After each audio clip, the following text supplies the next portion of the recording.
Hey, how's it going? It's Grant And Shelby K. with the Garden of Eater, and today we're talking all about Tangerine Tiger crossbreeding. What can you make? What can't you make? What can you cross with? And why we're starting off with Tangerine Tigers. Basically, because they are the easiest Caridina out there, period, for beginners to start with.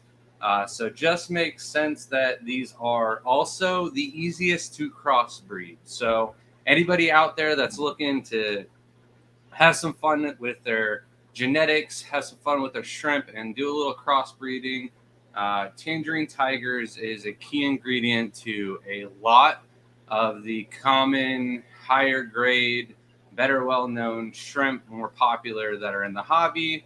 And they're also, in like 90% of the crossbreeds that have like a defined name pretty much. So there's a few that the Tangerine Tiger gene has to stay out of, like the Fancy Tigers and the German Pintos. I'll talk a little bit more on that, but also they cannot be crossbred with Neocaridina. So a lot of people will already have Tangerine Tigers, maybe with their Neocaridina tank, and maybe they set up their very first bee Caridina tank with maybe crystal shrimp or some Michelins or something like that. And you know what? They want to set up a third tank, but they don't want to invest and drop them high dollar prices on some of the fancier shrimp. So they want to try their hand at making their own. Well, I've got, how many generations it could possibly take, and like the exact recipe on whether you have to cross back with the parents or anything like that. So um, let's start it off with the crystal shrimp then. Mostly all crystal shrimp, it doesn't really matter. Whatever you cross with the Tangerine Tigers, you're going to end up with a orange colored shrimp.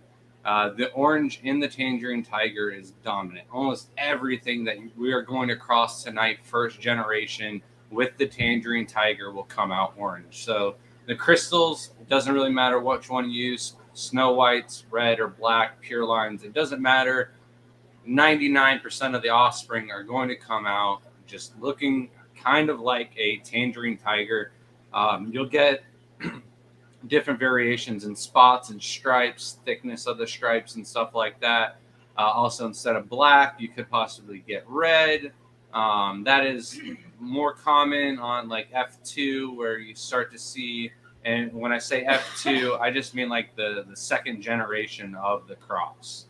So with the second generation, you'll get, more of the red color. Some of the white will even come out, but pretty much no white at all on the first cross of the generation. And then when you get into that second generation, you can start to get the red, white, as well as the thicker bands and stuff like that. But it's still going to be a lot of orange up until like the third generation. But still, we're just talking crystal shrimp here.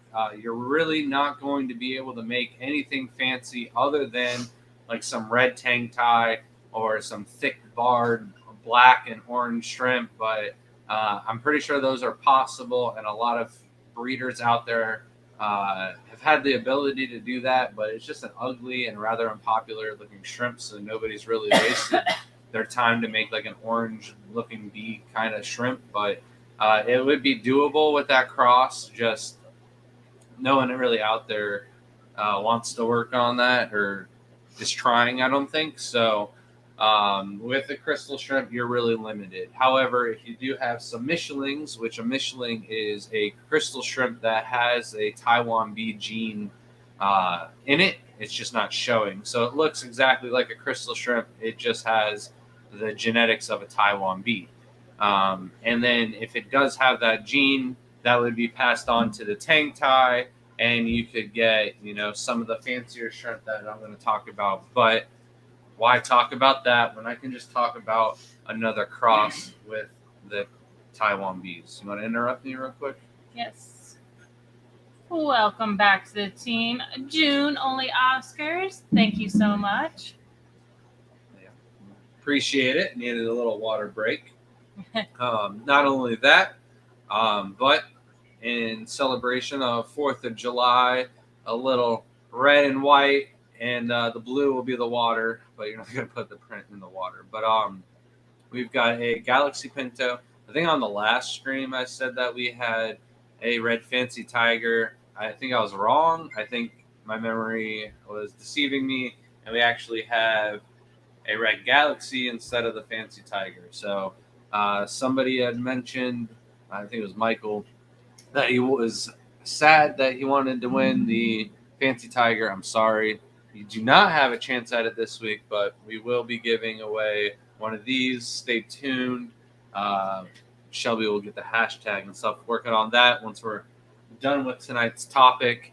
Again, if anybody has any of the questions relating to tonight's topic, feel free to ask away. But if it's not reframing to the topic and it's not an emergency, we'll wait till the top of the hour if we have Crypt Keeper popping up tonight or not. The only thing I do want to interrupt you with real quick is Craig is wondering if he could just do top-offs on the red wine tank when he has babies in it. And I asked if that meant just top off with no water changes. And he said yes. That's too much buildup of minerals, correct? So if you're topping off with RO water, no. But like you've got babies in the tank. Before you got babies in the tank, you were doing water changes. You should keep things consistent. If you're doing water changes every other week when you get babies, you should continue to do your water changes every other week. Do the same amount, same percentage, and everything like that, and the babies will be just fine.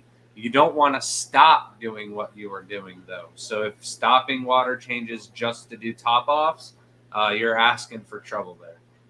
And Coral Works used a 3-month membership to Carradina to say, don't forget that like button and notification bell, gang. Thank you so much, Coral, for that. Appreciate it. So we were talking about Michelins and crossing, but I said, why talk about that when we can talk about Taiwan bees? And Taiwan Bee is really the recipe with Tangerine Tiger to make just about all of the cool shrimp that are hot on the market today.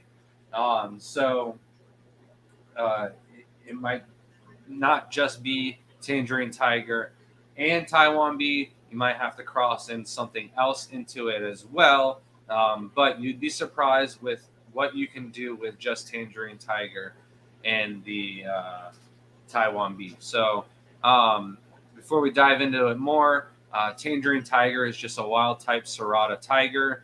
You also have cheetahs. You also have Aurora blue tigers and the red auroras as well.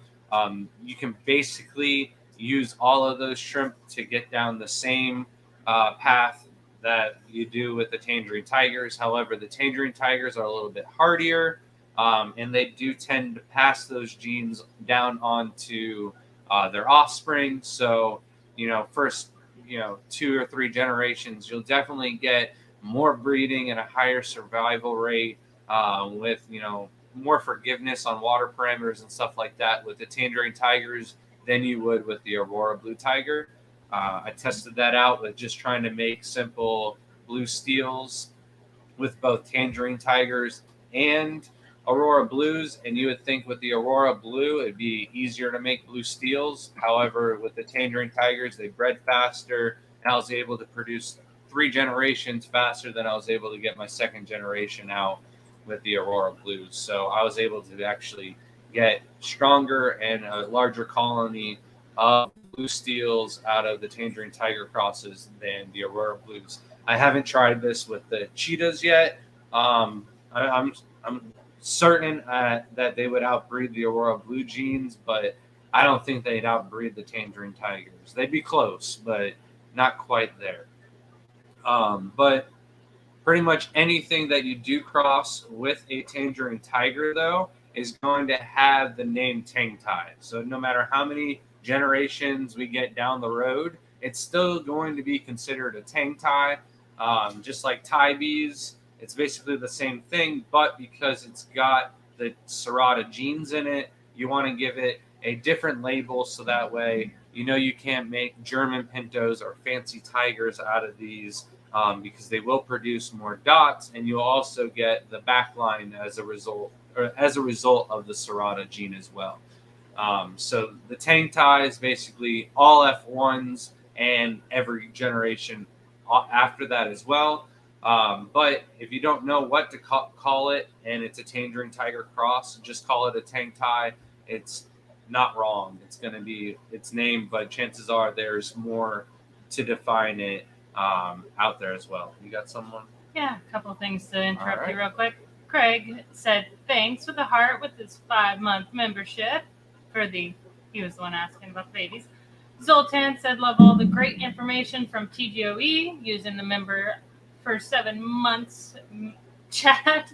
And then Fist came in with a $2 super chat. Says, are the green tigers a cross or a color morph? So they're actually one of the crosses that I will be talking about on tonight's chat. But because you paid the $2, we're going to bump that up front just a little bit. So if you want to make your own green tigers, there's really 2 different ways to make them. One is with the Tangerine tigers with Aurora blue tigers. Now, the nicer the orange and the nicer the blue is more important, but the better the green will be. And for the most part, F1 really does show the best greens. Anything after that, the Tangerine tiger gene is so dominant, and the green is like super recessive at that point. So the Tangerine tiger, that orange just wants to show after 2 or 3 generations further down the line with the cross. The other one is with the Yellow King Kong and Aurora blue tigers. These just make plain old green tigers, not green apple tigers. They could be given a different name, but nobody really has.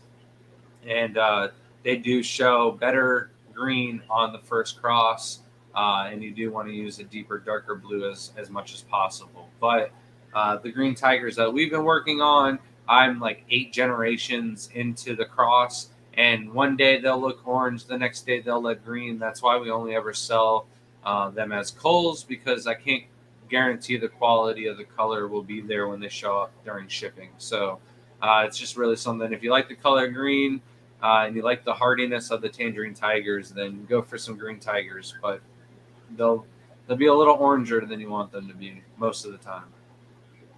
Another one? Thank you so much. And another one from Collaboration of Curiosities. Goodness gracious. $2 super chat. Says, have a great stream, guys, and a safe and happy 4th of July. Back at you. Yeah, back at you.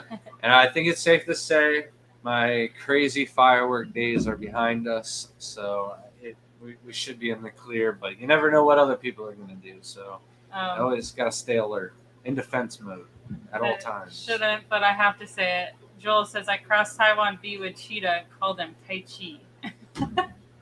Sorry, it's too good. Thank you, Collaboration. So after Tang Tai crossing with the Taiwan Bees, you can do quite a lot of things if you cross back with the Taiwan Bee. So with Tai Bees, you have a tiger cross with a bee. To get a Tai Bee, you have to cross a Tai Bee back with a Taiwan Bee. And this will give them a double shadow pigment, just like the Taiwan Bees. And they have 2 layers of pigment that shadow over one another. That's why they're called shadow bees. The Tai Bees will show 2 layers of pigment as well. However, they're not going to be the solid colors and bars like the Black King Kongs or the blue bolts and red bolts. Instead, you're going to get dots and stripes and patterns like no other. So the very first and most common, this is the easiest Tai bee to make out of all of them, period. And those are the steels. Red steel is by far way easier and more dominant than blue steel. But blue steels, you'll still be able to make these in 2 or 3 generations of crossbreeding. After the 2nd generation of Tang Tai, just the very first cross, if you just cross that back with a Taiwan Bee, you will get like a 25% of steels. Majority of them will be red steel, but you will get a fair amount of blue steels. And like I mentioned, it doesn't matter if you use Aurora blues or Tangerine Tigers for this cross, or if you use red King Kongs or blue bolts, you're still going to end up with more red steels than you will blue steels. But they are one of those color combinations that are still quite popular in the hobby today, and they're super easy to make. Red steels, because of how dominant the gene is, they are a lot cheaper than blue steels, but blue steels will still hold out $10 to $15 or more per shrimp. The red steels we actually have on sale right now. There is one more rack that needs to be moved into Jaden's room. So red steels are $3 each right now for a Taiwan Bee. That is absolutely crazy. But they are priced to move.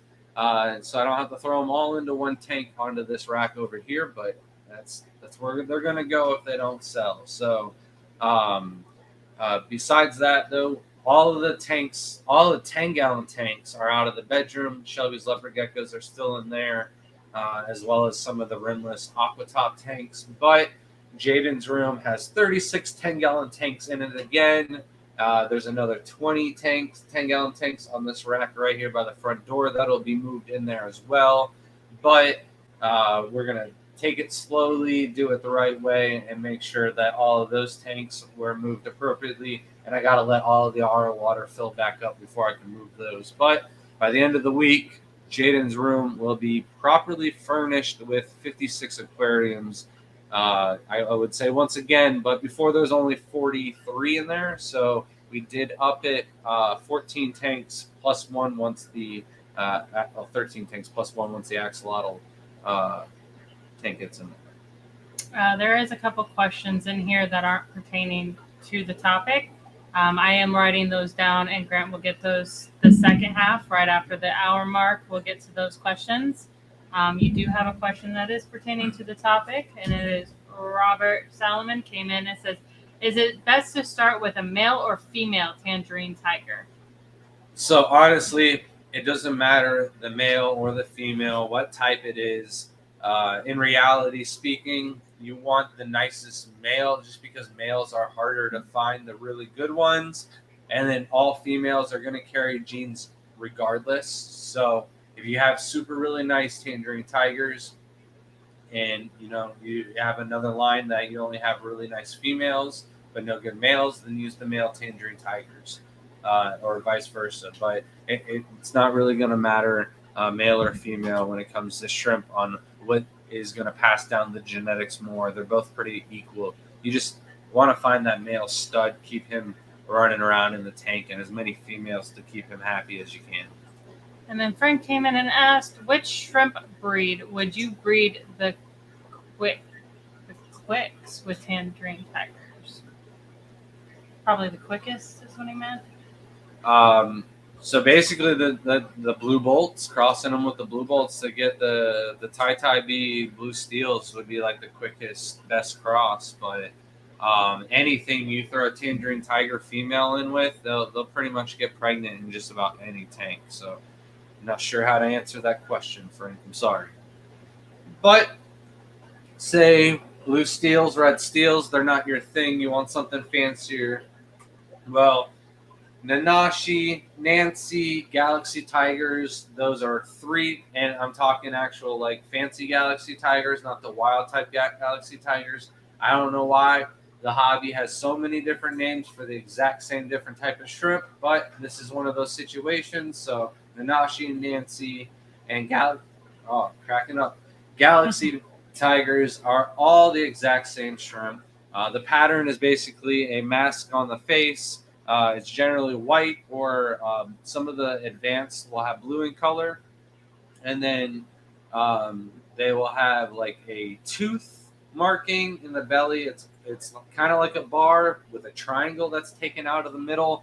The bars don't have to be perfectly cut into a tooth shape.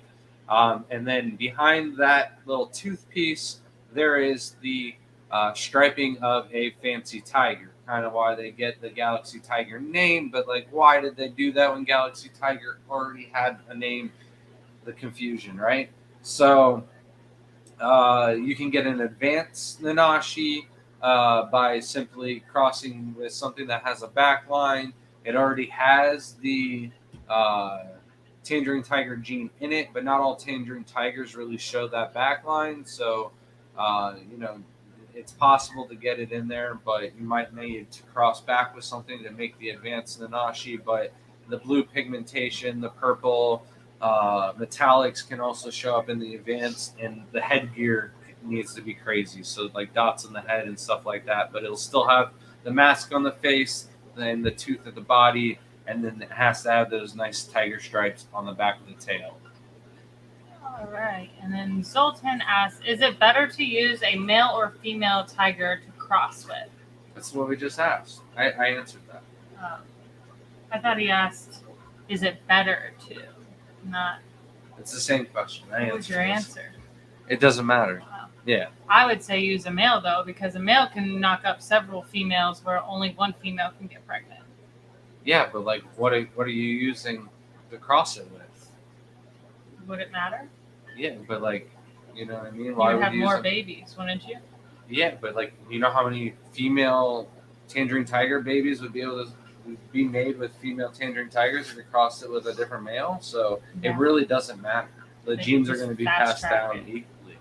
With males. With what though? Female. With cross. What though? With Whatever how they want to cross. If that you think that's going to outbreed a female Tangerine Tiger though? Cross with the same shrimp? See, it really doesn't matter. It doesn't. So back to the nanashis real quick though.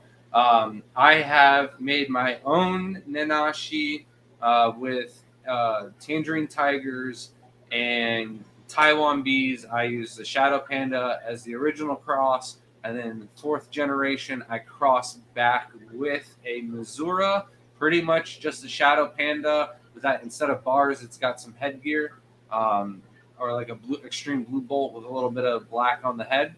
And then you could have used any Taiwan Bee. It didn't have to be those two.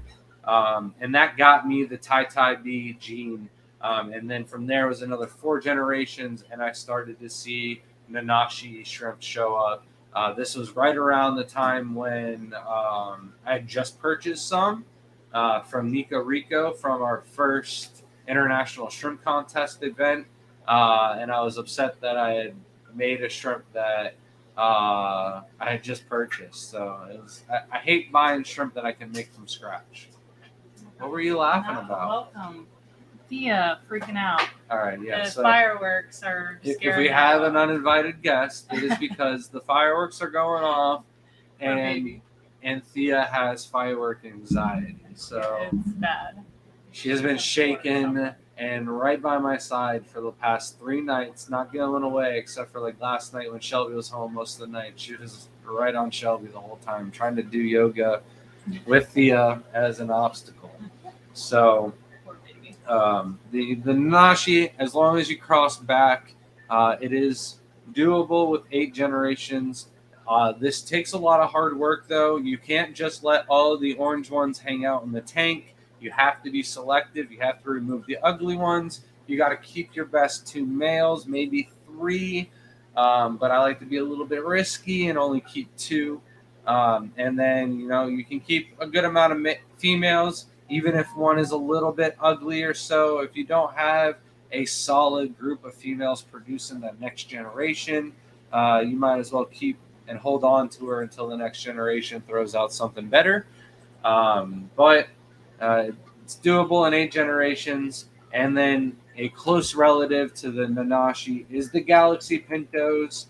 You can make Galaxy Pintos also in 8 generations, but I found it a little bit more of an obtainable reach through a colony of having a colony of Galaxy Pintos with 10 generations.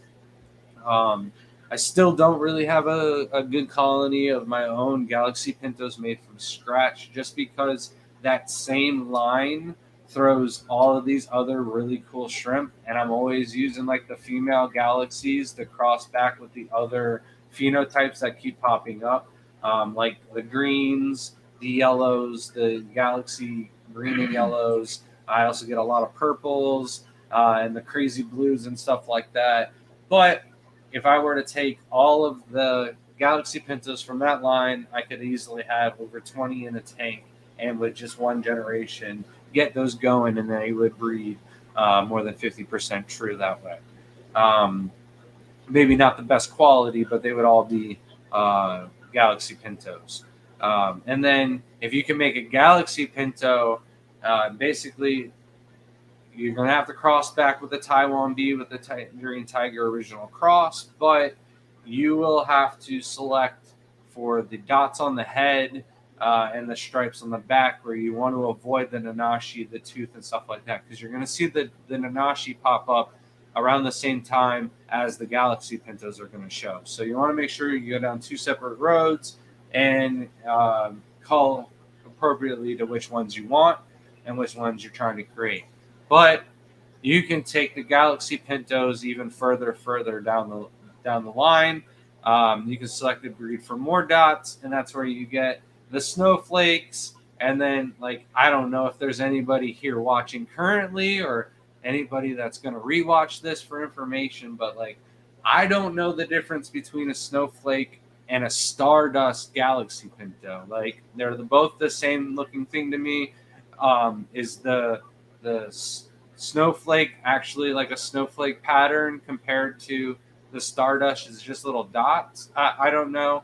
I feel like it's just like they weren't selling well enough for this person, so he changed it, and everybody thought it was the brand new thing, so sales went through the roof. But or maybe someone was just getting their feelings hurt that somebody was calling their Galaxy Pinto snowflake, so they called it something else. I don't know the whole gist with that one, but they're basically the exact same shrimp, where you have a Galaxy Pinto with dots going down the body instead of just on the headgear, all done through selective breeding. It's not like they threw another shrimp into the cross or anything like that.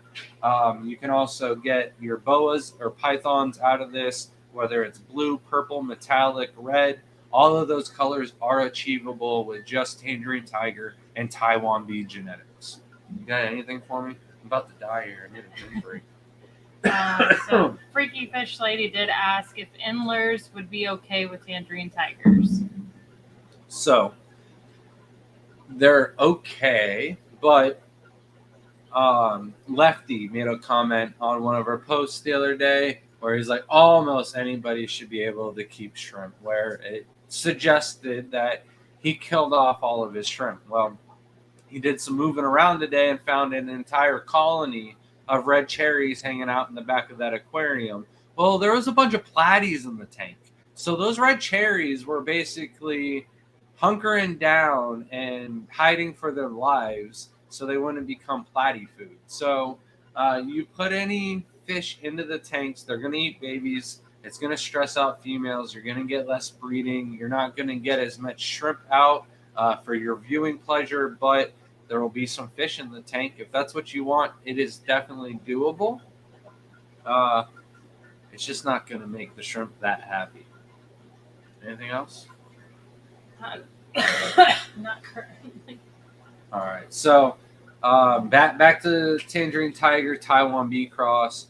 Relatively speaking, if you want to make boas from scratch, if it takes you 10 generations to make Galaxy Pintos and then another 4 generations to make snowflakes, it's probably going to take you 16 generations if you're actually focused on that kind of headgear and that phenotype going down. You can probably do it in 16 generations. All right, Robert Solomon coming in with the $5 super chat says, thanks for answering my questions and keep up the good work. I enjoy watching every week. Well, thank you guys. It really means a lot to us. Any questions at all, we don't mind answering. As long as they're topic related, we can get to them now. Otherwise, I'll be at the top of the hour. We are crunching through this notes on here a little bit quicker than I thought, but it is a good topic for tonight. And if you like tonight's topic, I believe it was Robert.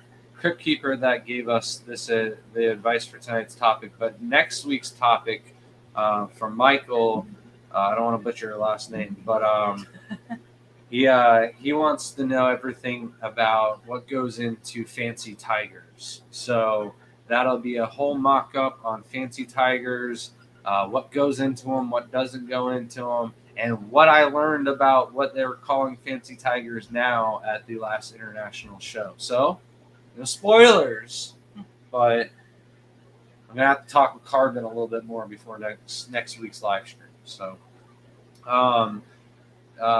the boas are basically the peak of the Taiwan Bee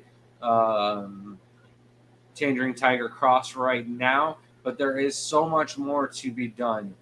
For instance, we could bring orange eyes into the equation, where trying to breed out an orange-eyed boa would, certainly be a new impressive feat. There isn't anything like that. The closest thing are like the orange-eyed lapis, but there isn't like orange-eyed.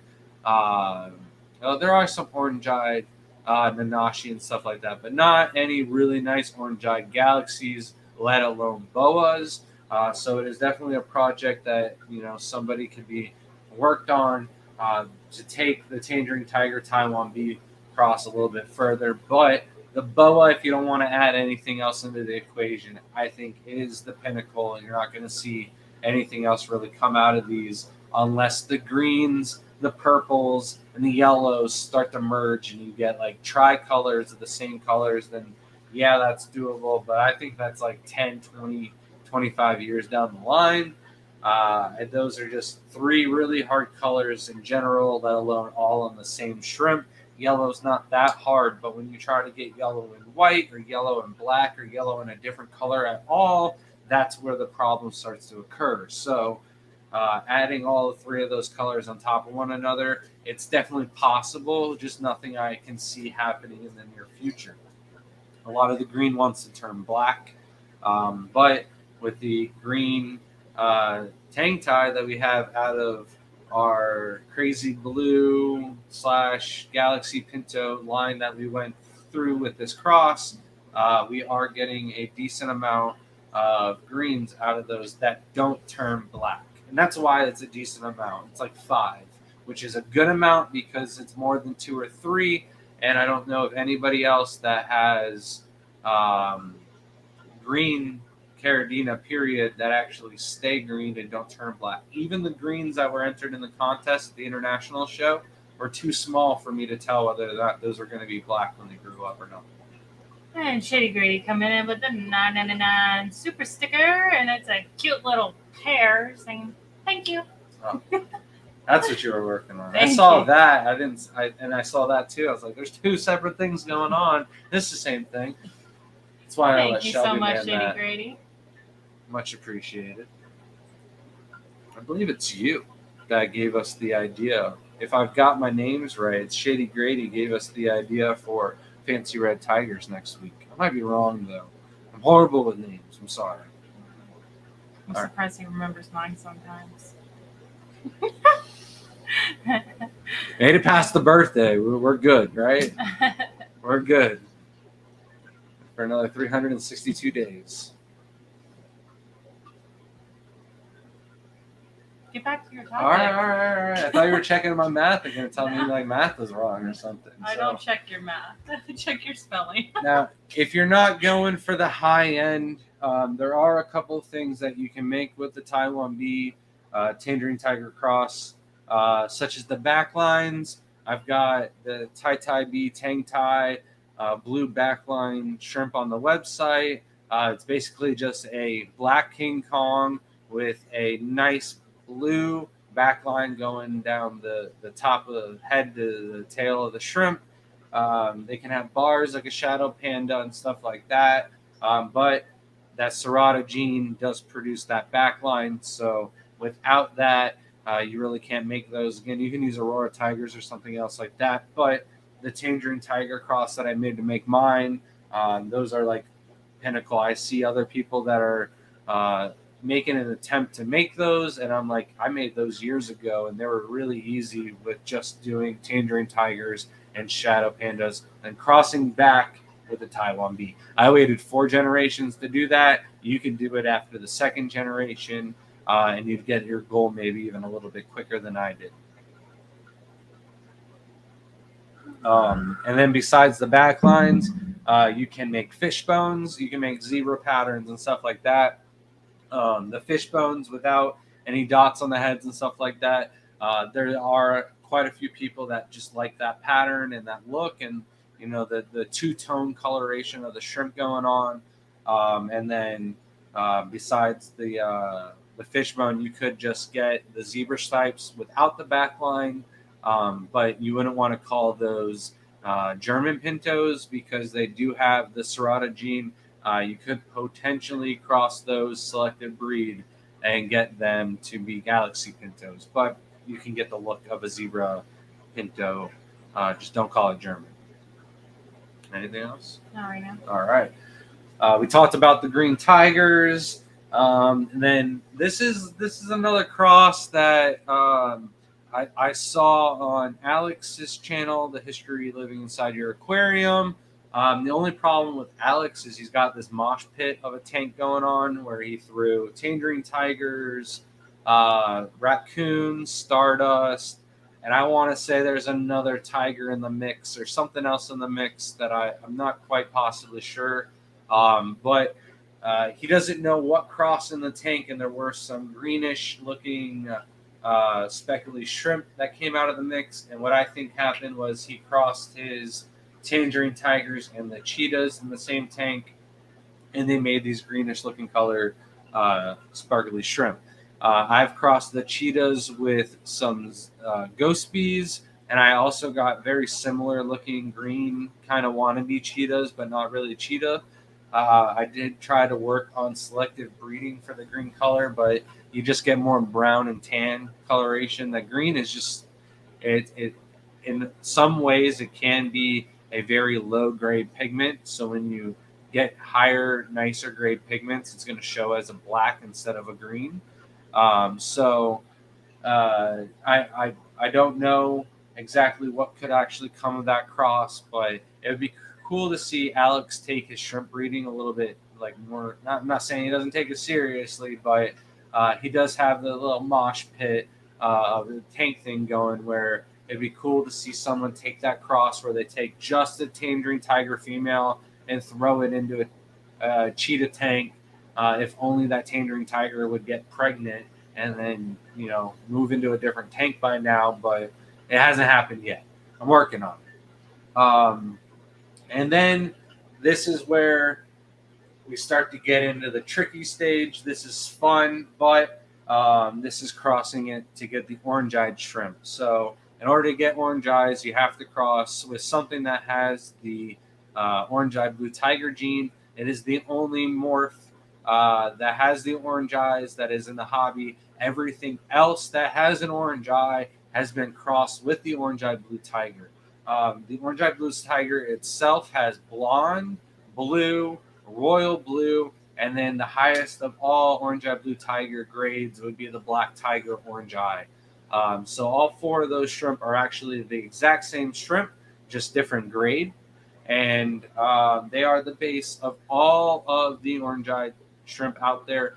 Yeah, there's the Neocaridina orange eye that looks more photoshopped than I can think of any other picture out there besides like the blue crystals that come around on April Fools. But maybe they're legit, and I'm just jealous. But they want like $200, and nobody's gotten them, and I haven't seen any legit pictures. It disappeared now. Yeah, they're like not in the picture no more. Shady Grady is the one that. See, I do have somewhat of a memory left. All right.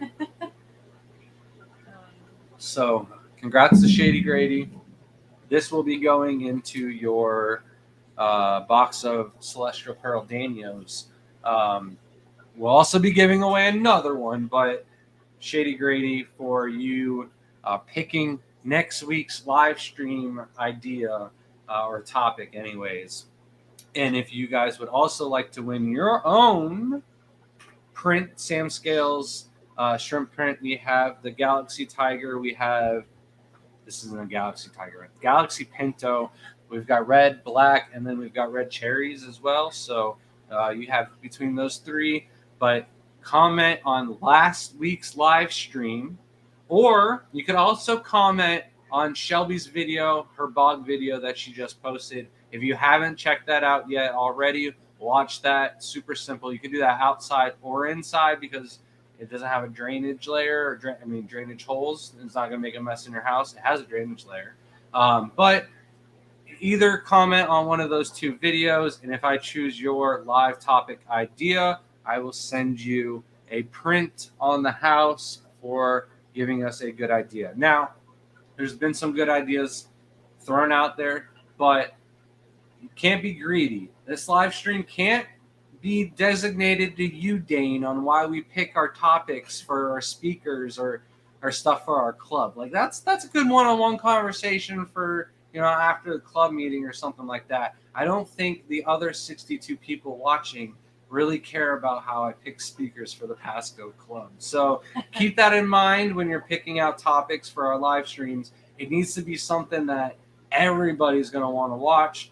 And, the better the topic is, the more encouraged I am to pick it. There have been some good ones, and they're more of like, oh, I'm going to pick that if I have no other good ideas. But luckily we got Crypt Keeper. I think tonight's live stream is from him, and just like one of the questions he threw out, and I was like, let's make it a live stream or something like that. So could be wrong on that. If your live stream was Tangerine Tigers, comment on your comment, and I'll give you credit for it. But back to tonight's live topic.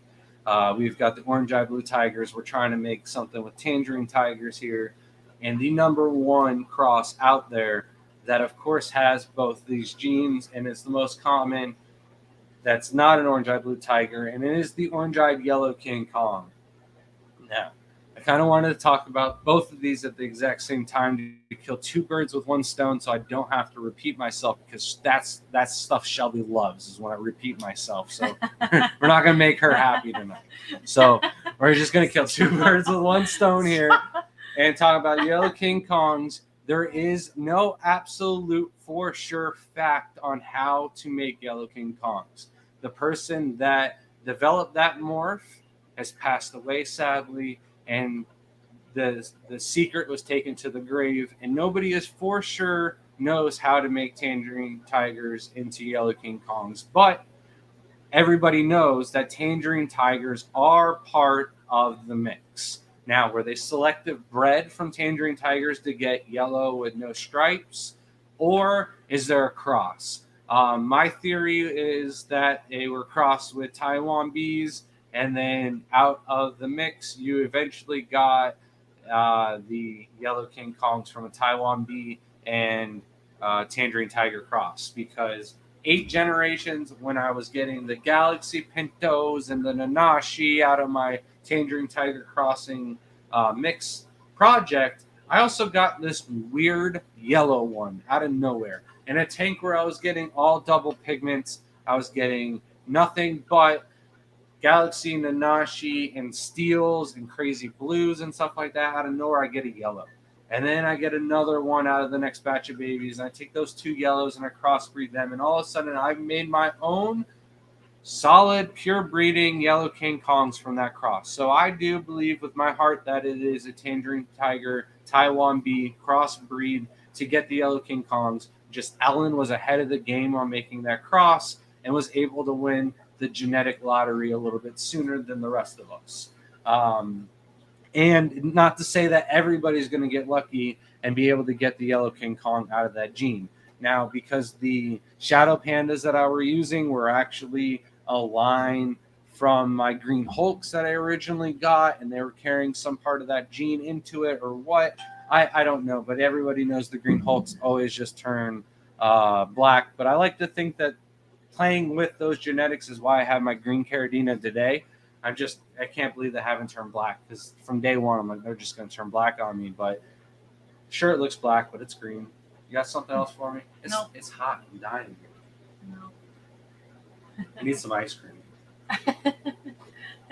You don't eat this late though. I can cool off with some ice cream. How hot it is? Yeah. Yeah. It's been scorching here in Florida. I'm gonna see if the fan will work and see if it won't hit a tank. Yeah, because there's room for us to turn our fan on, right? Did anybody see that? Did anybody know that that's how somebody madman set up a tank stand where the fan should be rotating? It's a good I'm like a couple totally inch. down to take. I'm totally down to take the saw and make all the fan blades just slightly shorter so we can run it, or just buy smaller fan blades. But one day we'll make that happen. Anything yet? No. All right. So we made our yellow King Kongs. Now to make orange-eyed yellow King Kongs, we just got to cross with the orange-eyed black tigers would be the best because there's no tiger stripes, and that's going to be passed down to the offspring. But you can do it with just blondes. You can do it with anything really. It's just going to take a couple of generations of selective breeding, and then through there you make the orange-eyed red devils. You make the orange-eyed um, lapis. You make all of those cool and interesting orange-eyed crosses out there, like the orange-eyed blue steel, the orange-eyed red steel, orange-eyed white gene. Almost all of them were made with the orange-eyed yellow King Kong cross. And then further into it, you find out that they're just a tangerine tiger cross at the beginning. But this does have all three: tangerine tiger, the Taiwan Bee, and the orange-eyed blue tiger genes in order to make those crosses. But hey, selective breed, work on those lines, and you can make your own orange-eyed boas like what I talked about. And if you're gonna need 18 generations at least to make boas, you're gonna need at least 20 generations to make boas.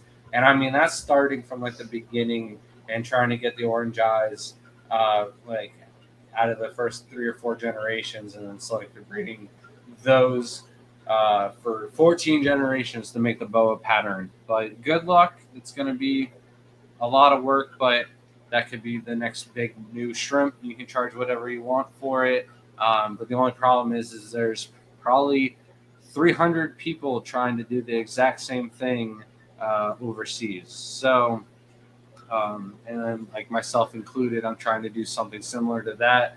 I've got an orange-eyed cross with Galaxy Pinto tank going on up there, but I'm probably years behind the Asian breeders on trying to get there. All right. Nathan came in with a question. Says, how many tangerine tigers would you say to start with? Keep in mind, this would be my second attempt at shrimp. First was blue diamonds, and it failed due to water conditions, which was pertaining to an earlier question on what they should do if they have a 6.4 pH, and then they had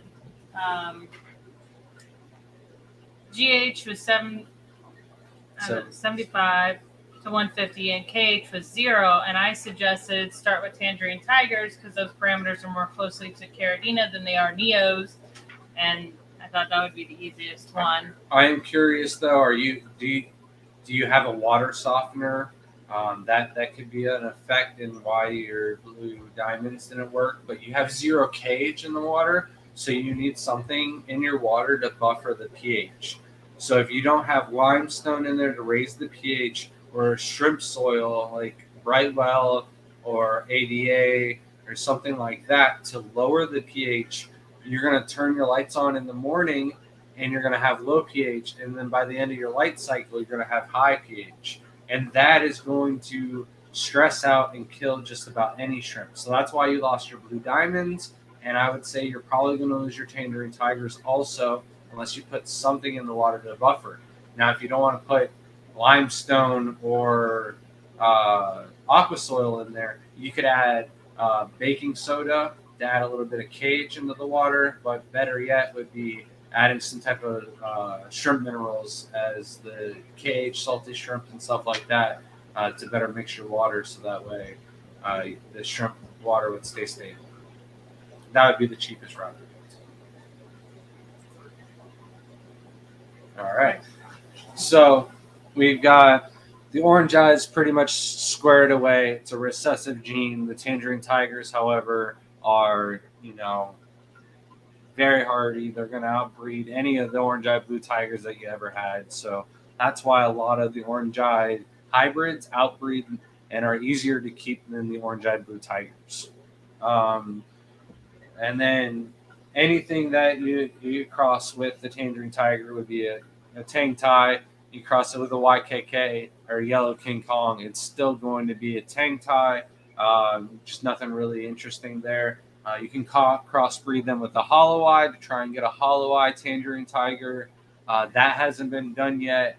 I'm crossing orange-eyed yellow King Kongs with hollow eyes, and I'm getting a bunch of shrimp that look similar to like an orange-eyed hollow eye. I knew Thea would turn around. She was just fine. I know. She was just fine. Just shaking. She was fine. She was calm. Everything was good. She hasn't heard a firework in forever, and now she's done. Yeah. Poor baby. I don't know if you guys heard it. We don't have frogs in the stream. We've got the fireworks going. And then the other thing is the calcios. I mentioned this really early on in the stream, but you'd think you'd be able to reverse engineer some of these shrimp by crossbreeding them or back crossing them and stuff like that. And it just doesn't work out that way. They're like a chemical reaction. Once you mix eggs with the flour, you can't necessarily get your eggs back and separate it from the flour.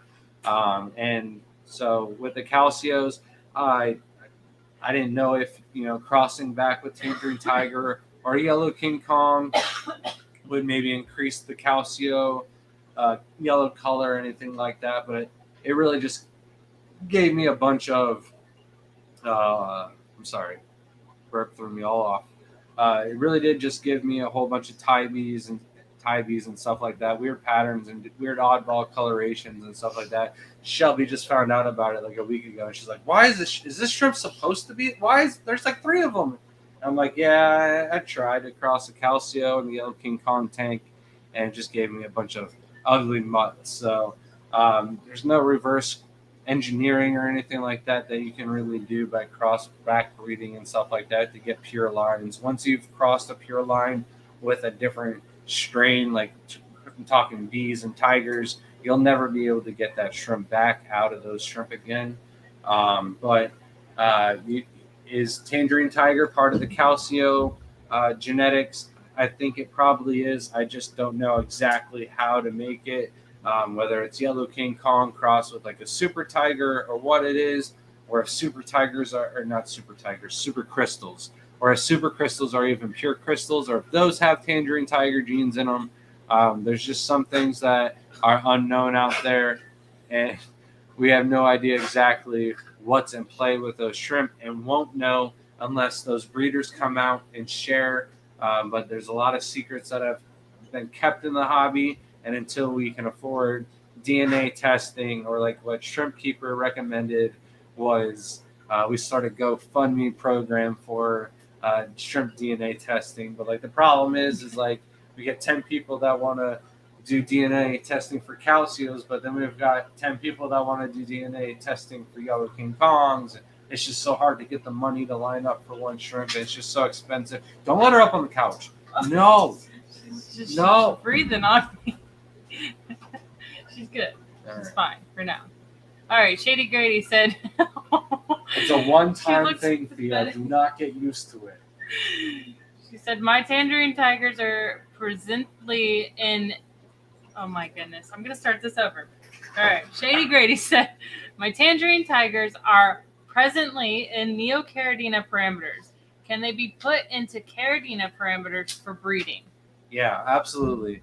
Tangerine Tigers are super hardy, very versatile. You can take them from low pH and do an hour or 2 hour drip and get them into the opposite parameters than what they came in, with very minimum loss, very little stress on the shrimp.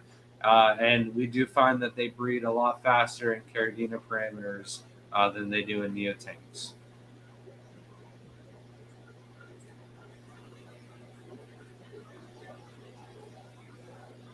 All right. Sorry, I needed a drink. That is it. So that's the whole list. To the hour mark here. Close.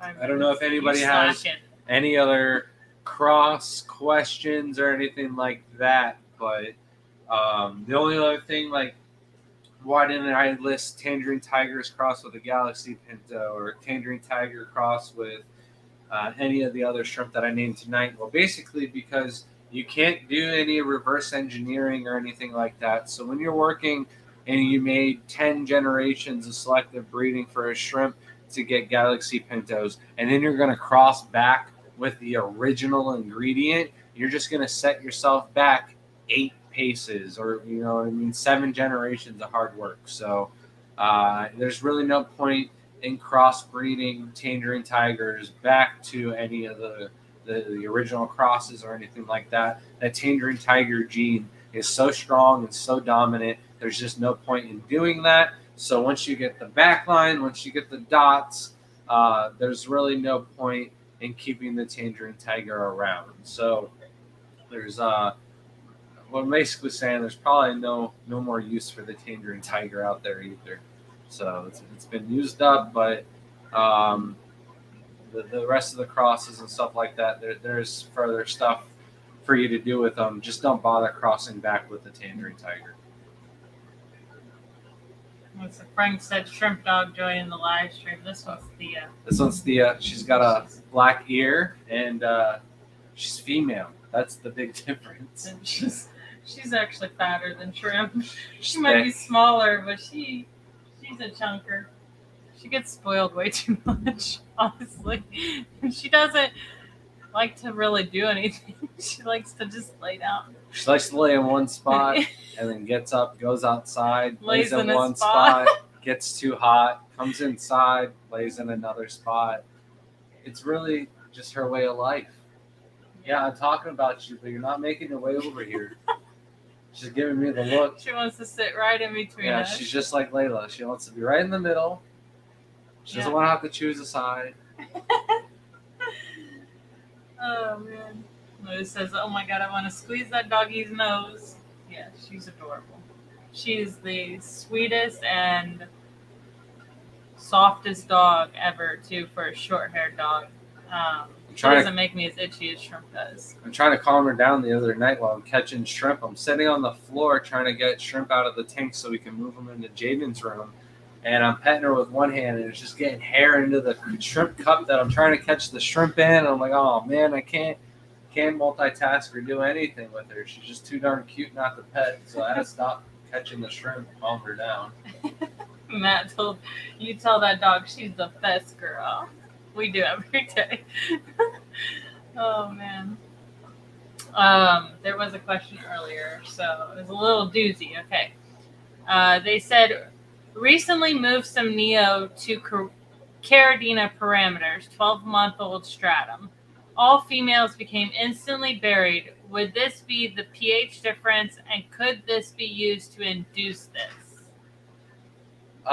So more than likely there was maybe not enough oxygen or not enough food, or the water was stagnant in the old tank, and when you move them into the new tank, the water parameters were just better off in the new tank. So I'm not sure how often you do your water changes or anything like that. If you just did a fresh water change on the tank and then move the shrimp over, generally speaking, I do have great success. We moved a bunch of shrimp into these tanks, and pretty much any female that wasn't pregnant before we moved them over is looking really good and packing with a lot of berries now. So it is like the new tank syndrome. Even if it's been running for 12 months old, there's probably a lot of food in the tank that's been uneaten, and all the females just feel like, oh, well, it's good season to have my kids, and they're going to have food, and they'll grow up and pass on the generation. If there's not a lot of food, the water quality isn't that good, the shrimp will retain their eggs and save them for when they think the success rate of their babies hatching is going to be higher. So the tank is probably just set up a little bit better. Her breath smells so bad. Oh, man. Yeah, it was getting me the other night too. I don't know if she's eating frogs like her mama did. Have you seen Crypt Keeper at all? No, I don't think he's probably working tonight. So no, he said he was going to be on.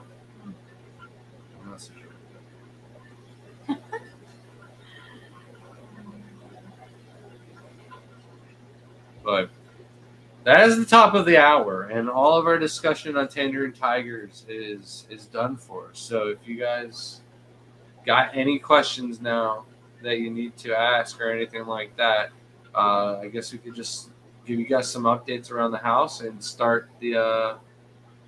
Is that what you have already started? Yeah. Mm-hmm. Okay, so you want to pull out the giveaway real quick?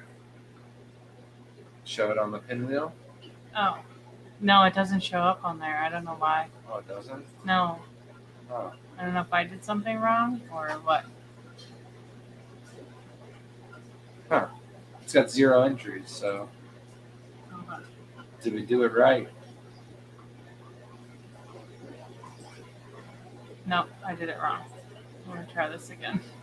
No, here. Yeah. Oh, I didn't select the stream. That might help.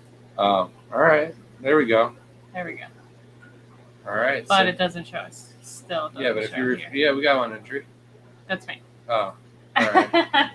So it's hashtag 4th of July for the giveaway as we watch and struggle.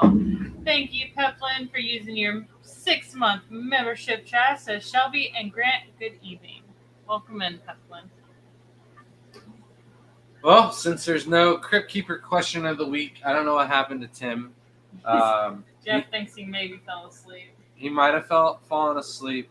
He did say that he didn't know if he was going to make it on because his neighbors have been lighting up a bunch of fireworks. And I said, well, my neighbors have been doing the same. But maybe they're watching the stream and they feel bad for Theo right now. But probably not. They don't know who we are. Poor baby. Look at her. Look at this distress. They have not been as crazy tonight as they have been the last few nights. Right. But, I mean, it's Monday night. They're probably saving it for tomorrow. Yeah. Guppy B says, catching shrimp is my least favorite thing in the hobby so far. This is like grabbing fly with chopsticks. I actually enjoy catching shrimp. I feel like it's an art. So whenever I get frustrated with catching shrimp, I just think about like having to weed whack an entire yard or something that I would have had to do if I wasn't shrimp breeding. So like just thinking of that, I'm like, yeah, this is way better than cutting grass or trimming trees or anything that I used to do for a living. So I'm always grateful for that. But it definitely helps feeding. If you're feeding every day, stop for 2 or 3 days before you need to catch shrimp. Like today was Monday. If yesterday wasn't or tomorrow wasn't a holiday, we would have made sure that we didn't feed the shrimp on Sunday, so that way we could have fed the shrimp on Monday. So that way it made it easier for us to go through and catch all of our orders. And then it just takes a little finesse and skill to get the shrimp in the net. Just know that they're faster backwards than they are forwards, so just try to wrangle them from the rear. That sounded awful. Quiet Money says, hey guys, what is the fastest you've ever cycled a shrimp tank? I need to put my glasses on. I'm trying to struggle here. I do not like the sound of this question one bit because you are trying to cycle a tank for a shrimp, which doesn't need a cycle at all. So we run our tanks for 30 days. Now, I shouldn't say at all because you could be stocking a 10-gallon tank with 1,000 shrimp, and if you don't have that cycled, of course you're going to run into issues real fast, regardless of whether there's an endless amount of biofilm in the tank or not. But we run our tanks for 30 days, not to cycle the tank.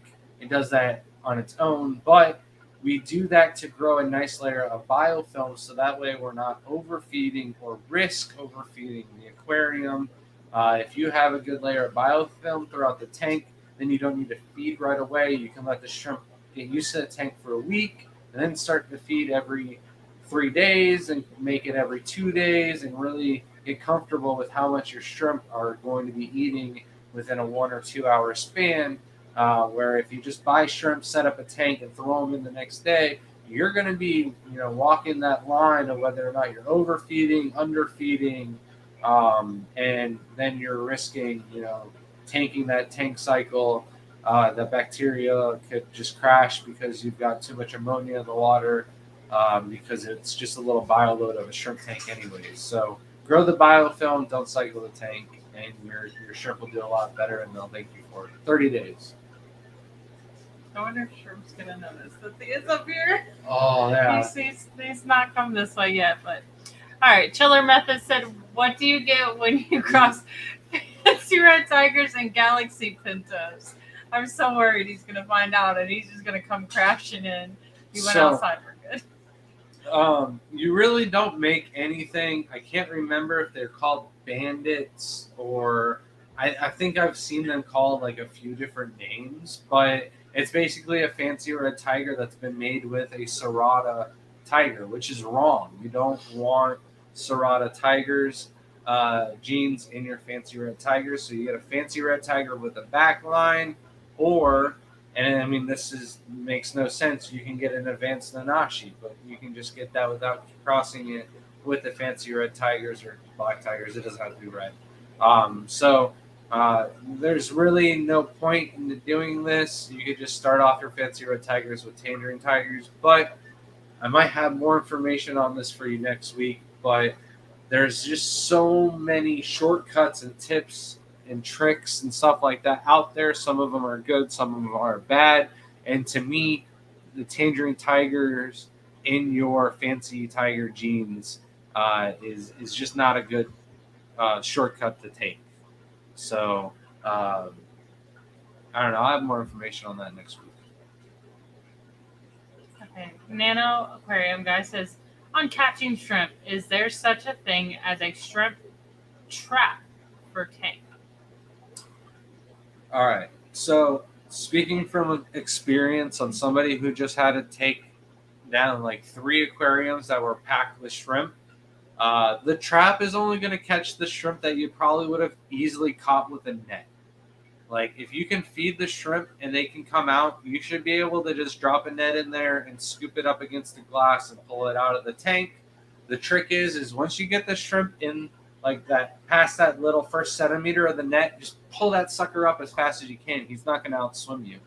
I mean, that's the trick with every fish pretty much. But the shrimp are just not going to be easily trapped. They're scavengers, and they're not like rats where they're going to find the cheese at the end of the maze.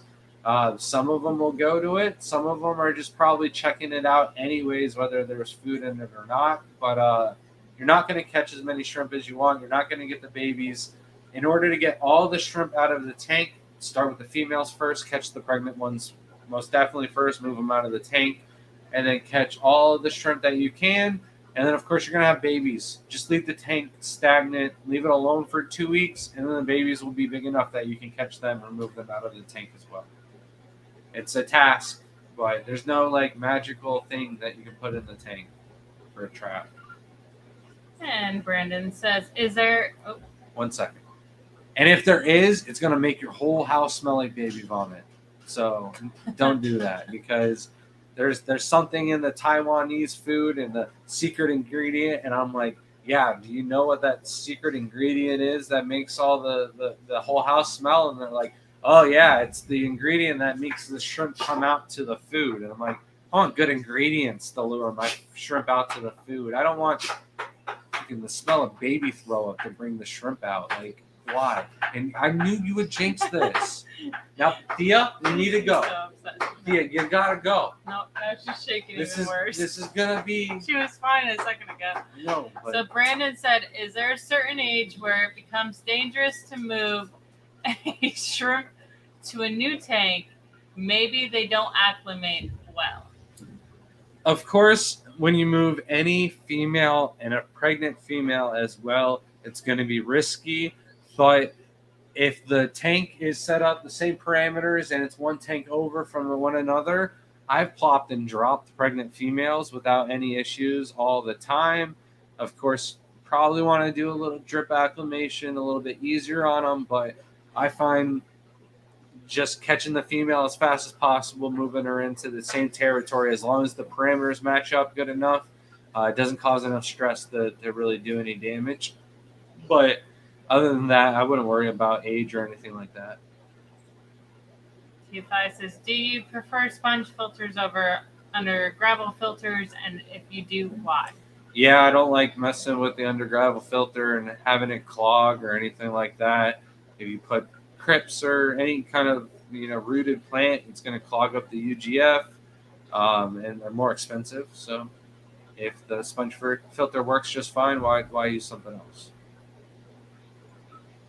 Something else. I'm not saying like one day I might set up one for like some boas or something like that and still run a sponge filter, but I'm not a fan of just UGFs by themselves or the UGF corner boxes or anything like that. It's just all extra money for the same result. Pelham Aquatic said, have you ever had scuds infest your Neocaridina tanks? And if so, is it possible to get the scuds out without resetting the entire tank? Actually, one of our best videos is our scud video in your shrimp tanks. There's a lot that you can do. Crypt Keeper did a video on. Can you just get rid of the tail, dude? But if you have any shrimp in the tank, the CO2, of course, is going to kill the shrimp as well. And then the best way that I found to get rid of the scuds out of your tanks is manual removal. If you just you gotta remove her. I'm telling you.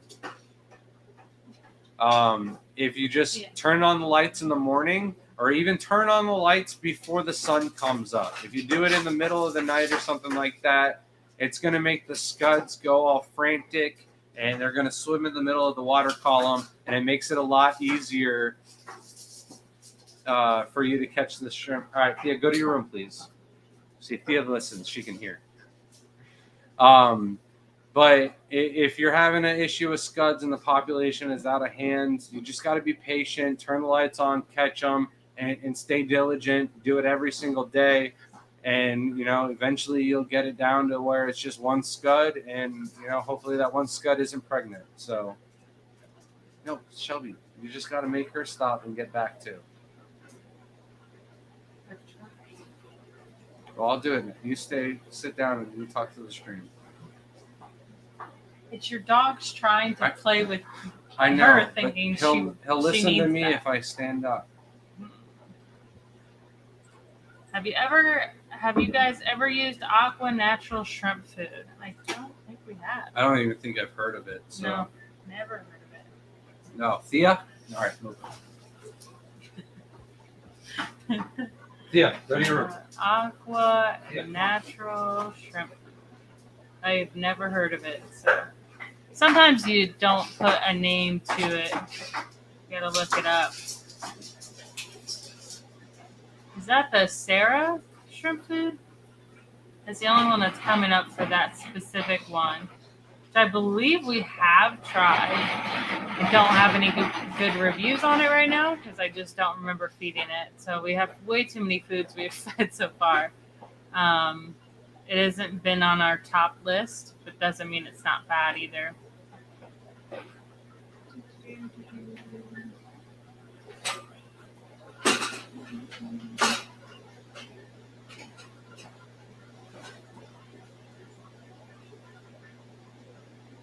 TFI asked, are there multiple different types of Malaysian trumpet snails? I believe I have 2 different types.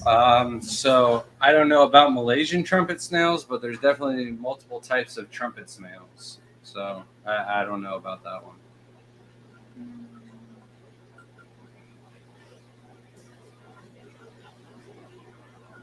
Simon asked, if you could go back 10 years, what is the one thing that you would do differently? I would set the Neocaridina tubs outside. We had, 5 IBC totes, the 500-gallon solid square shell of a pond, a bunch of barrels, and just sitting in the backyard for many, many years before I put them to good use. It wasn't until the last international shrimp contest that was held in Jersey where I talked to Skyfish, and Skyfish told me that if I wanted to get good size and stuff like that on my shrimp, that I would need to that's also the company that has the peat moss that I want to try and stuff like that. So yeah, they weren't giving anything away. It's not for sale here anywhere. I'm not the guy that's like, do you know who I am? But it's like at Global and stuff like that, I've talked to these people and I'm like, I've got all of these shrimp. I've never heard of this. If I like it, I'll do a video for it. And like they didn't want to give me a bag of peat moss. So it's like, all right, I'm not going to waste money on a product that I don't think I need. So, Right. but if it works and it does wonders and you back your product, I will take it and I will gladly share my experience with the masses, right? Because there's so many people that follow us. But I would definitely go back 10 years, start doing the Neocaridina outside, and then I don't think I'd do anything else differently. Maybe just keep things more organized because we did a little bit of this, a little bit of that here and there. But the way we grew and we did things, we weren't rich. I didn't have a ton of money, so we just set things up from the ground up. So we got tanks when we could, we got deals when we could, and we kind of pieced it all together. So win the lottery, I'd do that. I'd win that. Yeah. 10 years ago, I would have not bought some of the racks we bought and done them the way we should have done them in the first place. But when you're trying to just start something and get it going, it was the best option at the time. We were in a time crunch and we needed tanks ASAP to start testing products. So, but I didn't need to buy 4 of them. I kind of just bought in the one, you know. Yeah. But and other than that, I don't think it changed much. Then maybe we're focusing on the YouTube a little bit more and actually doing video content and trying to put out better content. We kind of waited a little longer, and now I'm trying to do it, but we missed the whole Facebook will also share all of your YouTube content because it was good content. Now Facebook wants their own ad revenue and stuff like that, so they don't post or share anything that has TikTok or YouTube or anything like that on the Facebook platform. So a lot of the bigger shrimp channels and stuff like that, they might not be bigger than us on Facebook, but they are on YouTube because they were blasting their YouTube content in the early days back when shrimp was like really popular and taken off on Facebook too. So the other thing is, I don't think I'd rush and get so many different types of boosts and moss, and I would keep things better organized because I'm sure we have some of the rarest boosts out there, period, and I just don't know what's what anymore. So I'll never know which ones are which pieces. I've got some Brownie Ghost 2009 or whatever that I had to buy recently, but I had to rebuy it because I didn't know which one of my other boosts were that variety already. So there's certain things like that, but like crossing and breeding of the shrimp and moving the way we did, I think I did that to the best of my ability, other than the Neocaridina outside. No TFI Aquatics, we are not doing fireworks tonight. We believe on doing it just the night of 4th of July or the holidays. I feel like it's strange. I can understand people doing events or something if they have family in town, but like to just shoot off fireworks every night for a whole week before, no. And then, goodness gracious. Oh, Craig said something about how I'm so happy you guys still have crackers. They banned them in Australia. Only Western Australia can have them. Are you talking about Ritz crackers? Oh. Really? Yes. I'm thinking Ritz crackers because those are banned in like every country but like United States. So maybe I'm like, they are good, but they are bad for you. Okay. Back in my heyday, I took some firecrackers at 4:00 in the morning, threw them in a pot, and then put a strainer over the top of them for good oxygen flow, but it wouldn't let the fireworks go all over the place. And I woke Shelby up with them. And she screamed so loud that it caused me to drop and turn off the video. So I didn't get a good video of it.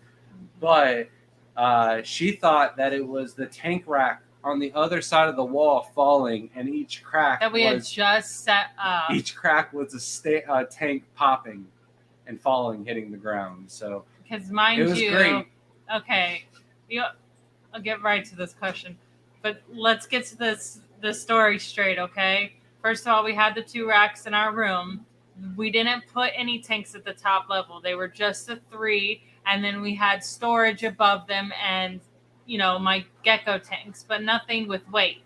But he sets up the one right outside the wall with all of them set up, with all the racks set up with tanks. So I am constantly nervous that it's going to not hold enough. And, you know, like you can't really calculate the weight in the tanks. Well, you can, but, you know, it still made me nervous as anyone would be. And then he decides to pull that prank like the night after you had like gotten them done. So like I'm thinking that whole thing came crashing down. It was too much weight and it couldn't bear it anymore. And I literally had a full-blown panic attack for probably about 30 to 45 minutes. I had to take a shower to calm down. It was bad. He hasn't done it since, thankfully, but that was pretty bad. I do whatever I can though to scare her. I tell her every time I scare her, it adds like another 4 hours onto her life. It keeps that heartbeat going. Terrible. It's annoying. There is a video on your Facebook, I believe, of an April Fool's where he has it set up a camera and he's like, April Fool's, and pushes me in the pool. And I'm like, everyone's like, what's April Fool's about that? You didn't fool her of anything. No, you literally I needed her pushed help. Me in the pool. And instead of needing your help, it was April Fool's. I just pushed you in the pool. Yeah, it's awful. So Fishing Master asked an important question. Says, in general, how long is shrimp food good for? I got a few things of shrimp food from around 3 years ago when I had shrimp, and we'll be getting some shrimp again soon, and was wondering if it's safe. So here's what I do with my expired shrimp food. I feed it to the Neocaridina ponds outside, and I've never had any issues or any problems or anything like that. This is like a better question maybe for the Bloomfields if they're in chat, but you know, they sell their own food and stuff like that. They might know how long it's good for, how long it'll last, but everything's got to have an expiration date. Doesn't mean it's necessarily bad or, you know what I mean. Man, I'm trying to think of the other word, but gone rancid or whatever. So I don't risk it maybe with the boas and the higher end shrimp, but if it's just Neocaridina and there's no copper in the water, I don't see why there's any problem using it as food. But if the shrimp costs, you know, $10 a shrimp, why not buy a brand new $15 bag of shrimp food? So I don't know. It's really how much risk do you want to take and how much you want to save or spend. And they're banning fireworks everywhere. See, next you'll just have to get the drones and do the drone-like shows. Those are probably going to become dangerous, and they'll probably have to ban those too. Yeah. You know, it's the same thing over and over. They took out an entire flock of squawking geese. Jeff Gaines. If I think Facebook should go the way of MySpace. I miss MySpace. You know how cool it would be to be able to have like our like logo in the back and a new song. We'll make a shrimp song for each. I would be ridiculous with MySpace. I miss doing all of that. I'm so ready for something else other than Facebook to make like its debut. Nirvana said Ritz crackers are buttery cardboard. You forgot buttery and salty cardboard. You don't salt your cardboard? Oh man. Yep. Yeah, it would kind of be boring if we didn't have, but I understand why they do ban them in most places because there's a lot. It's the fact that most people drink alcohol with the fireworks that become a mistake. So I think the problem is the wildlife. So I think there should be like designated areas. Yeah, Australia with your wildfires, that kind of makes sense. I think there should be like designated areas. It should be like in the middle of town where there's no trees, no woods or wildlife.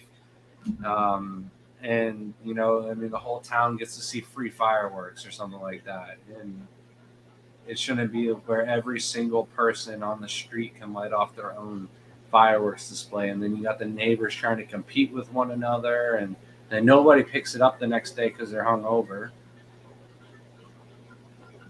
I'm assuming it was from the wildfires why they banned it.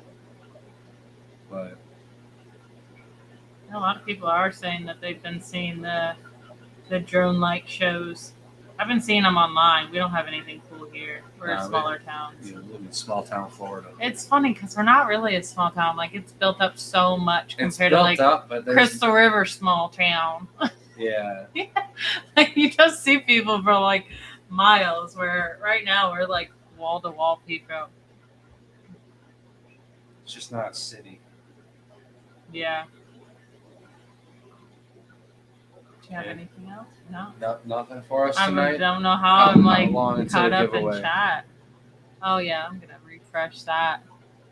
There is some new people that did join, so We got 35 entries, so it's working. hashtag 4th of July, 4th of July for the giveaway.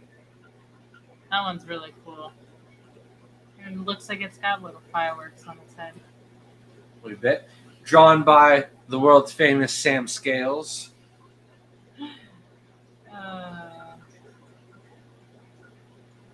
We will be having some exclusive Sam Scale prints that we'll be offering up on the website. And then I also suggested something else to him. I don't want to throw any other hints that we might work on as well. But we do have a sale going on right now for the 4th of July. The website is buy 10, get 3 free. There's a few tanks that we still have to move, so the moving sale is still going on. Green Tigers, Red Galaxy Pintos, Fancy Tigers, I already said Green Tigers, and the Red Steels. I think there's something else too, but I don't know. Anything discounted on the website, it's part of the moving sale. We're running low on a lot of shrimp, Neocaridina side, but hopefully the numbers will start picking back up. We're getting really warm weather, and they're eating like pigs, so hopefully we'll get them out there. What are you looking at Killifish for? I don't know if Scotty's still here, but I did accidentally breed some of the Killifish that we got from the Keystone Clash last year. Like I said, I haven't done any projects on actually breeding any of the fish that I had, but the amphisemen, that Bitaniatum, I had to look it up because I knew I was going to butcher it if I didn't. I still probably butchered it, but we ended up having one of the babies survive, so we got 2 males now. So going to take a male out of there and have those the female male breed of the new baby. So super excited for those, and now I can't wait to get more. Hopefully we get 2 of the fish room before the Keystone Clash. Hoping we can get that rack built so I can bring home some Killifish from the Keystone Clash. Yeah, no, I think we're grooving along now. Hopefully by the end of this weekend, we can have this rack all set and done video-wise. I'm not going to tear down anything. We've got a speaker coming from Pennsylvania, Joel. I don't want to butcher his last name, Antol, or something like that, but he will be speaking on Killifish. I see Richard Reynolds in the chat. Will you be coming up this weekend to see our speaker? If so, let me know, and I'll get the tanks ready. I need more fish. I could use more CPDs. And we are grooving along. We got the bedroom pretty much cleared out. We got to make room in the garage so we can set up the metal stands in there. We will be doing at least 2 rows on 1 metal rack in the garage this weekend of tanks that will be set up from the old racks that we didn't have room in Jaden's room for. And then we'll be building a new rack by the front door, maybe 2. We've got the corner rack here that we still need to do. But all of those will be done, and then we will tackle the bedroom where me and Shelby have 2 different blueprints that we're discussing. In the end, it's Shelby's idea, but I've given her 2 good blueprints, I think, for her to think about.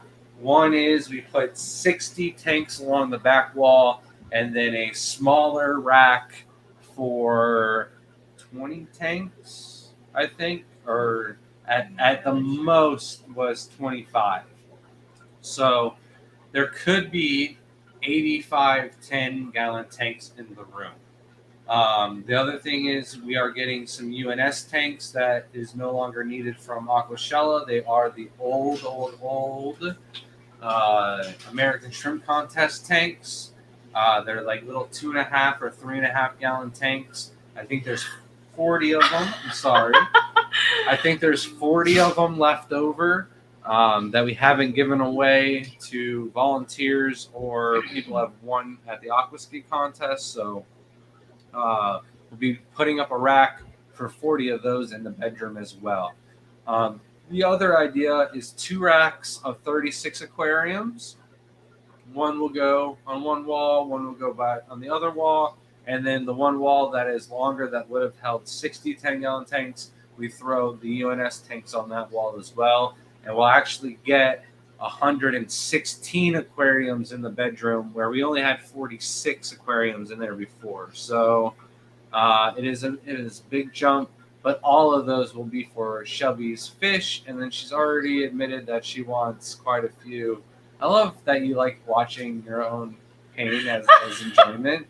She's sitting there rewatching the stream, but you watch her hair get pulled because there's a little bit of lag. It looked like I set you up. This is like my hair's all down in front of me, and like as soon as you like put your arm here, I like put my like that. It looked like I set you up. It was hilarious. Oh, sorry. But so 2 different blueprint ideas for the bedroom. They both get right about 100 tanks in the bedroom, but they're all going to be for Shelby's fish. I might keep some of her fish in here. Wait, there's a snail. I got to get it right away. And the string, Shelby. This is much more important. So Fist said, my Fundula Panchax Sheely pair had some babies hatch this past weekend, and I'm super excited because I have mostly bare bottom tank, and I didn't think they'd lay. So I've actually seen most people that have bred killies have like a floating mop and then a sinking mop, and then nothing else in the tank. But like some people do a heater, which I want to do because they don't really need it. But they tend to like bare bottom tanks. I don't know. Some people breed much better. I guess it's cleaner for them or something, or they'd be able to see the eggs. I don't have those kind of fundulus, so I probably would want some if you have any available, or well, when I'm ready for them, if you do. And says also 2 more yellow King Kongs buried up and saw some more emerald babies. That is awesome. It means you're doing a great job. Boots and Cats. Is flying with shrimp the same as flying with fish, or does anything different need to be done? I don't know. WB said, you and LRB are sick about so many tanks. We don't have enough, honestly. It's a problem. Keep running into things like you just need more and more. We don't have enough. Like you can't breed things properly without having several tanks, especially like Killi's fish and stuff in the bedroom. Going to need several tanks to where like I can split up my pairs, because for some reason my females are savages in this house and just decide to kill everything if they're not split up from the killies. So realistically they need their own little tank, and then put them together to breed, and then taken apart, and then take the female out of the tank so that the eggs can hatch, because the female also gets hungry and eats her eggs. And I'm just thinking about doing little Tupperware for those anyways. Sorry, I am moving all around. I'm itchy. Got so many horsefly bites from our birthday because there is a ton of horseflies out by the river. I got to do my scape for an online contest. I haven't chose to see if that's the one I want to do. I do have all the pictures done and like half the video I need for the biotope contest, but I want to go back and do another tank and then compare, and then I'll put one into one contest and one into another if I don't want it. Schiller Method said peat puffer for snail removal Yeah, I mean, they would take care of any snails for sure. I don't honestly know where that would have came from. That is not good. But um, we definitely, I might get a peacocker for that tank just in case. But it was just one snail. I don't think there's any more. Passing Mrs. Proof. Shelby is perfect companion. She said we don't have enough tanks. Yeah, it was one of those things when we first started it. I was a little worried about it because, like, it is your home. I had 2 children. They were young, and I grew up, you wanted the big living room for them to be able to play.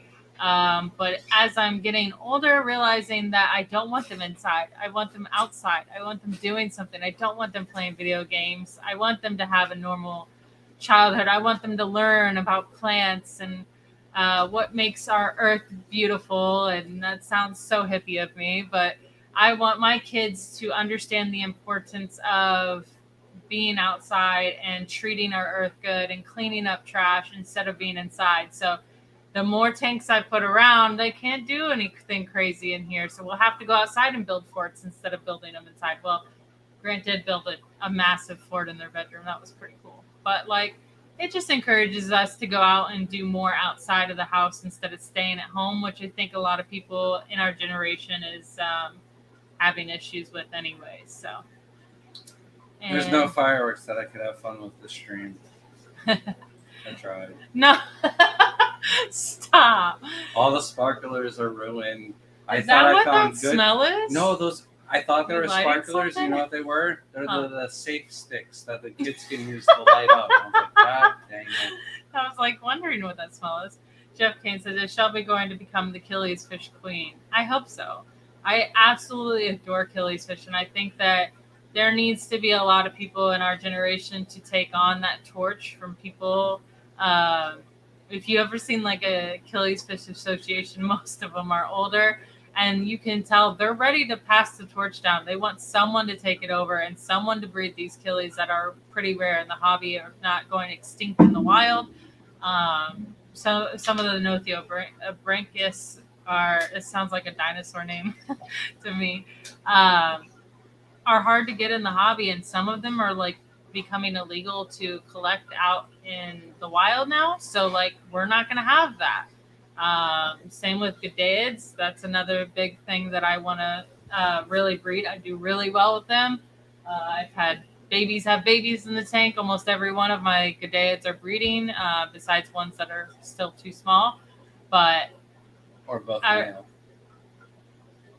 No, there's more than two. Oh, the trouts I only had males. Yeah.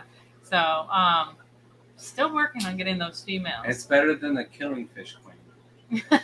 Stop. Done with you. I'm so mad that snail was in there. Said Pelhams. Yeah, I know. We're going to put it. Pelham Aquatic says, Killifish are awesome. Will you be selling them on your website, Shelby? We should have rice fish on the website already, but don't. So those will be on the website hopefully by the end of the month. Rice fish. But they're Achilles fish. I know. And we should eventually have least Achilles fish on there. But aren't Achilles fish.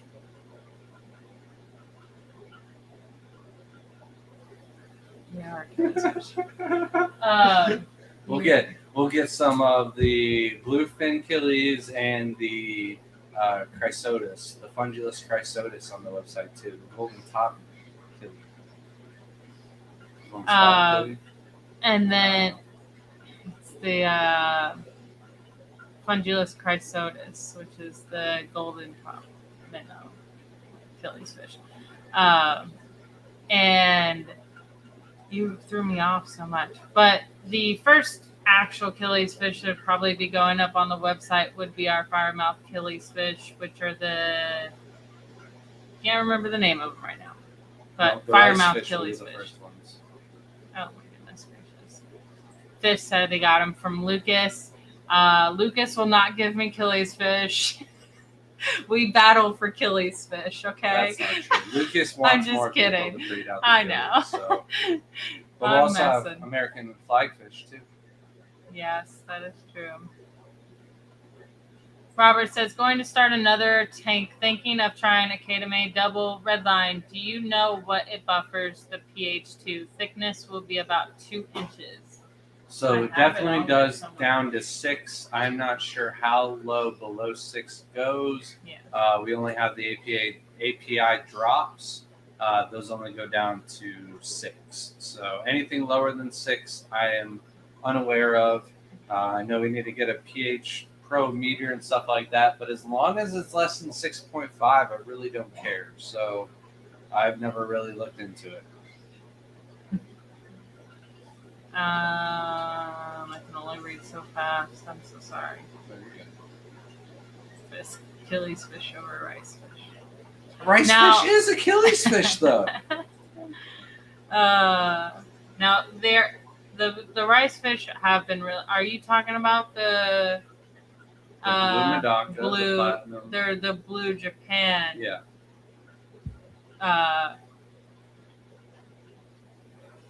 What is that in the tank? Oh, it's just a leaf. They are stunning. They are. We never got that pond video out. I just realized we never finished or did anything with that. What pond video? Outside update on the ponds. I have a good video of these rice fish. Yeah, with the mic. Yep. Says, I'm setting up a 10-gallon tank on the back porch today. It only holds water up to 5 inches, so a shallow planted tank, trying to decide what livestock to put in it. You should put Neocaridina shrimp in it. Yeah, shrimp. And shallow, I know fish really like to swim regardless, so I would say shrimp would be the best because they don't care. They don't really go places.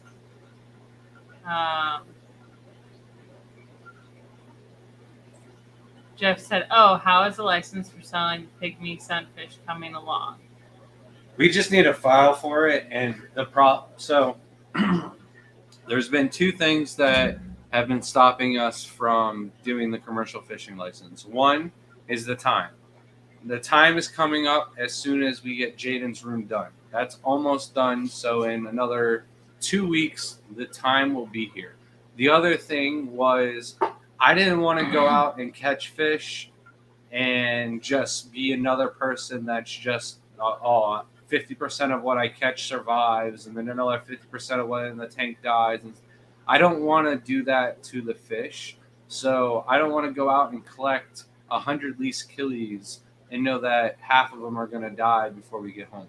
Pygmy sunfish, super hardy. I don't think we've ever had a pygmy sunfish die in a bag on the way home, but the shiners, the bluefin killies, some of the ones that we find in the higher flow waters, they just need oxygen. They need something else in the water. So we haven't been like, until we get everything put together. But just recently, Shelby did get us a little bucket system that has an aerator. I used it for shiners on Shelby's birthday. We went to Beaufort Springs.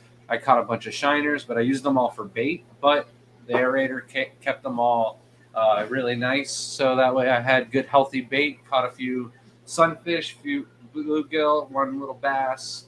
It wasn't anything to be bragging about, but it was probably the biggest bass that I should be catching on the little pocket reel. So it was a lot of fun. And now that we have one bucket, we need to get like 2 or 3 different containers going and stuff like that to properly do this. But it's something that I want to get and done by the end of the month, and certainly done before we go to the Keystone Clash, because there's like a wild fish category.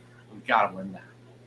So yeah, especially those Florida flagfish are just stunning. Like, I don't understand why those aren't even in the hobby as much as they are. But the pygmy sunfish are really cool, but they are very boring. So just letting you know, they do sit on the bottom and they really don't do anything, and they're very hard to find. So where the flagfish are pretty active, they're pretty like big and grazing, and they're kind of like a predatory fish a little bit, but like not predatory. They're nice.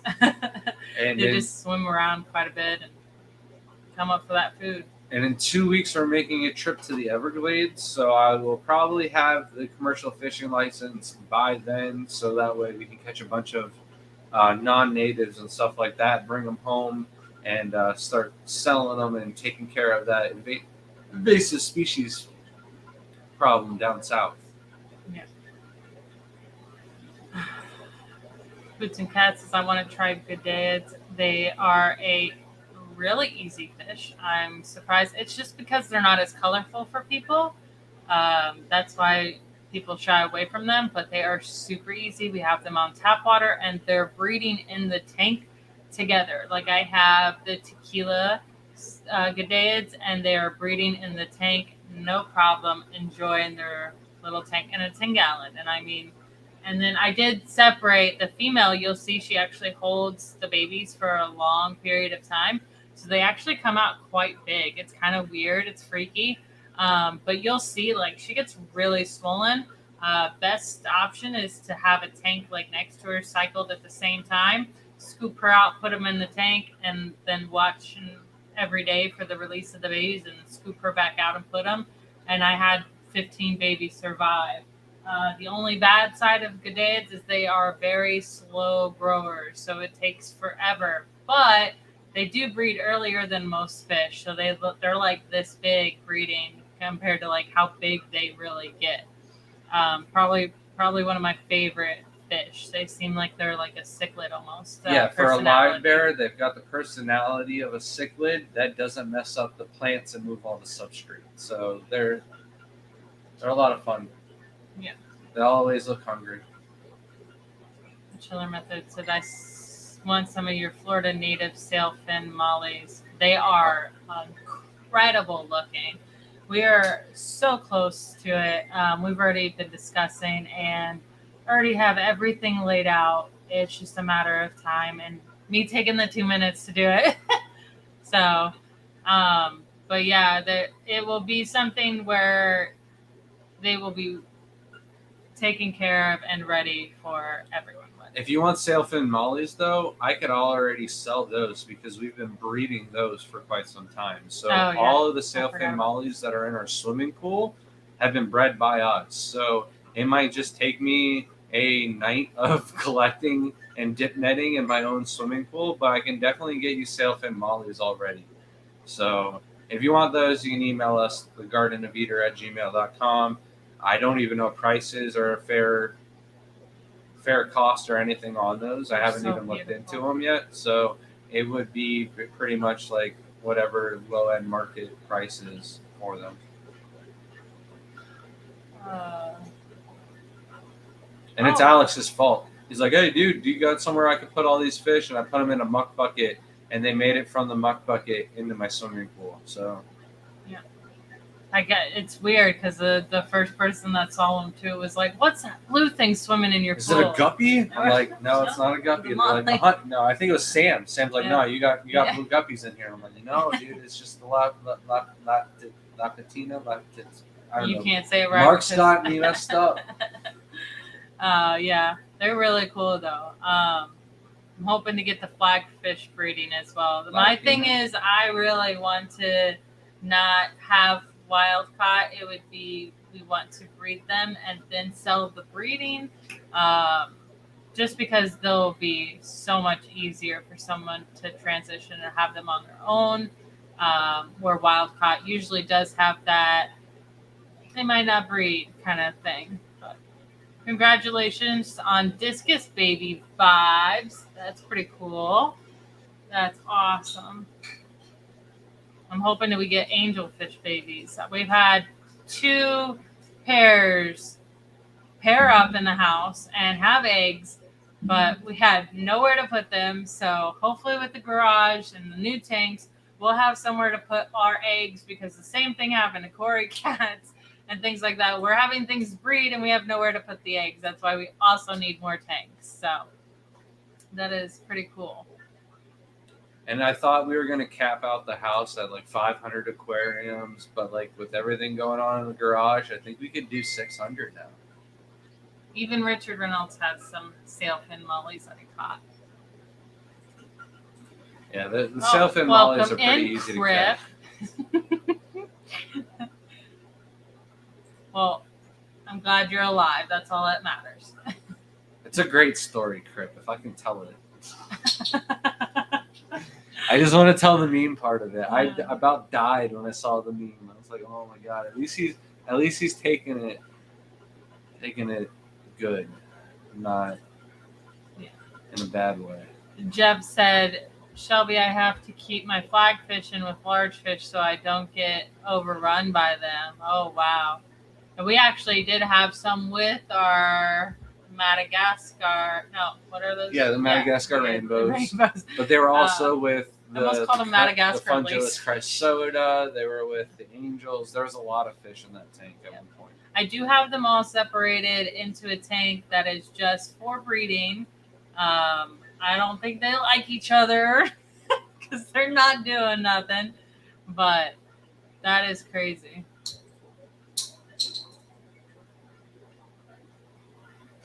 Bring up the meme, Grant. It's hilarious. Yes. Yeah, so okay. Tim said I could? Yeah. All right. I love it. It's great. I'll bring it up. I know how to get to it. Let's get to it.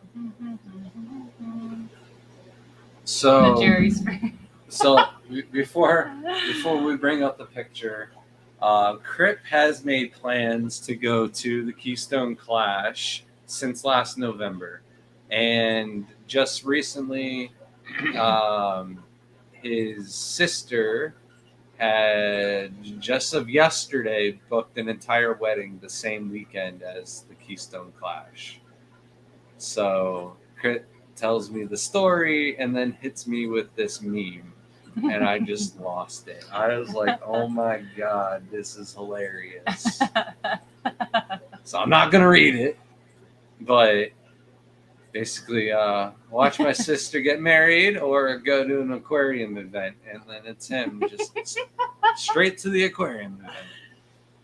Oh, Eric, welcome in. Speaking of the Keystone Clash, my little protege is here. Welcome, Eric. I will be guiding you to victory against the tyrant that is known as Shelby. Wow, I'm over here like, what she thinks she can dominate one aquascape contest after another. Well, not if me and Eric have anything to say about it.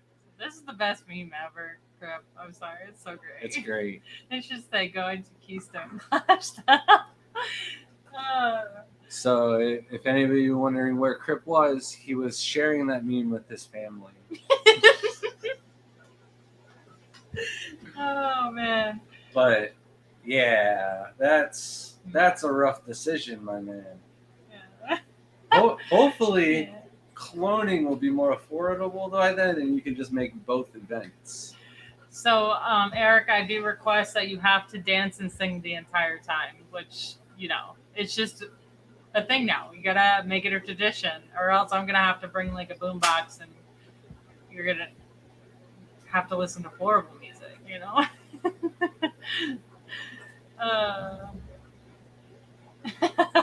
Crap, I was so pissed right now. Glad y'all can laugh with me about it. Oh man, that's the only way to get through some of the times that the family just makes you so mad. You can only laugh about it, right? That is so funny. Who cares if that was the date that they started going out on? They can wait till next year, right? Exactly. How dare they? How dare they inconvenience?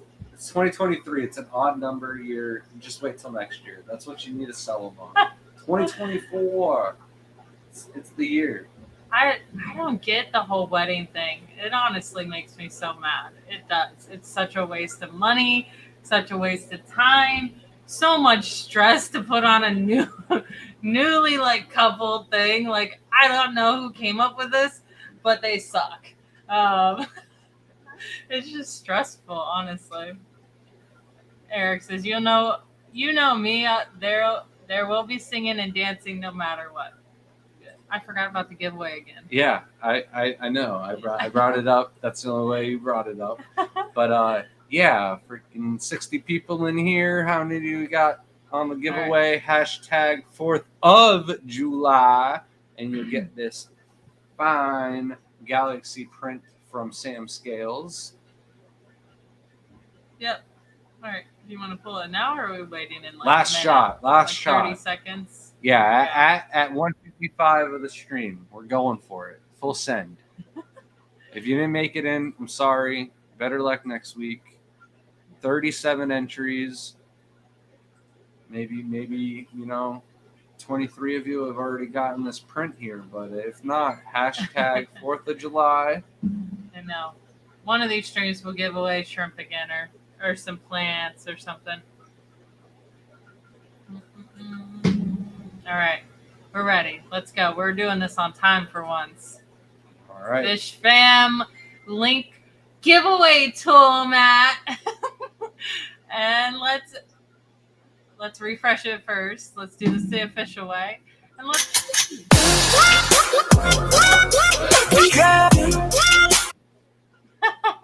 congratulations, Cosmin. Are you in chat? Make sure we do not give it away unless you comment in chat. We should say that beforehand, but yeah. I know. If you're not here though, you probably never know that you didn't win it. Yeah, we'll give you a couple minutes to respond because it's the lag. But I'd be happy to give it away to somebody else if they don't comment. Oh no, that's Capri's. Yeah. My eyesight's horrible. You saw a C and thought it was right. Mm-hmm. It's a good lag here. I don't know if I'm live. No, I'm 42 seconds behind. That might be why I'm lagging. No. Matt says, you're pretty awesome, Shelby, no matter what Grant says. Oh, no. We're going to wait another 30 seconds. If you haven't seen Shelby's bog video that we posted just a few days ago, it's a really neat, fun, interesting little video. And the plants are plants that we got from the Keystone Clash. They survived all winter. Yeah. Very minimum maintenance. All I did was make sure that the bottom 1 inch of the containers was basically wet at all times. And I mean, there were several periods of time where they went a few days maybe being a little dry and they still made it. And then we've, even like though we only bought a certain kind of plant, that we've gotten a lot of interesting hitchhikers off of some of them too. So you never know what you're going to find out of some of these plants. All right. So let's redraw. That person was not here. Let's see. All right. Let's go. Close. Maybe I can refresh and do it again. Oh, 41 entries this time. All right. Trying it again. There was a couple people that entered. And Here's the wheel. I know. Linda, congratulations. You in here? I swear I saw you commenting just a second ago. I feel more confident about this. Matt said, her video was great. The best part was Grant wasn't in it. And I'm not going to say the rest of the comment. Yay! Congratulations, Linda. Make sure you email us at thegardenofeater@gmail.com, your address, and we'll get those out to you. I'll send it out Wednesday since tomorrow is a holiday and they're closed. If you did order on our website, it also all of that is being held as well because tomorrow no one's working, so those packages would just be sitting there. So congratulations, Linda. Thank you all for watching us as well. So Shady Grady, your fish will be shipped out on Wednesday. I didn't get a chance to email you yet, but you said no rush. We're not spending or doing anything crazy with the family. We moved a bunch of tanks today and got some things done, but it was not smart to ship them out with the mail being stagnant for a whole day during the holiday. So. Matt says Shelby takes tomorrow off. Grant, work your butt off tomorrow.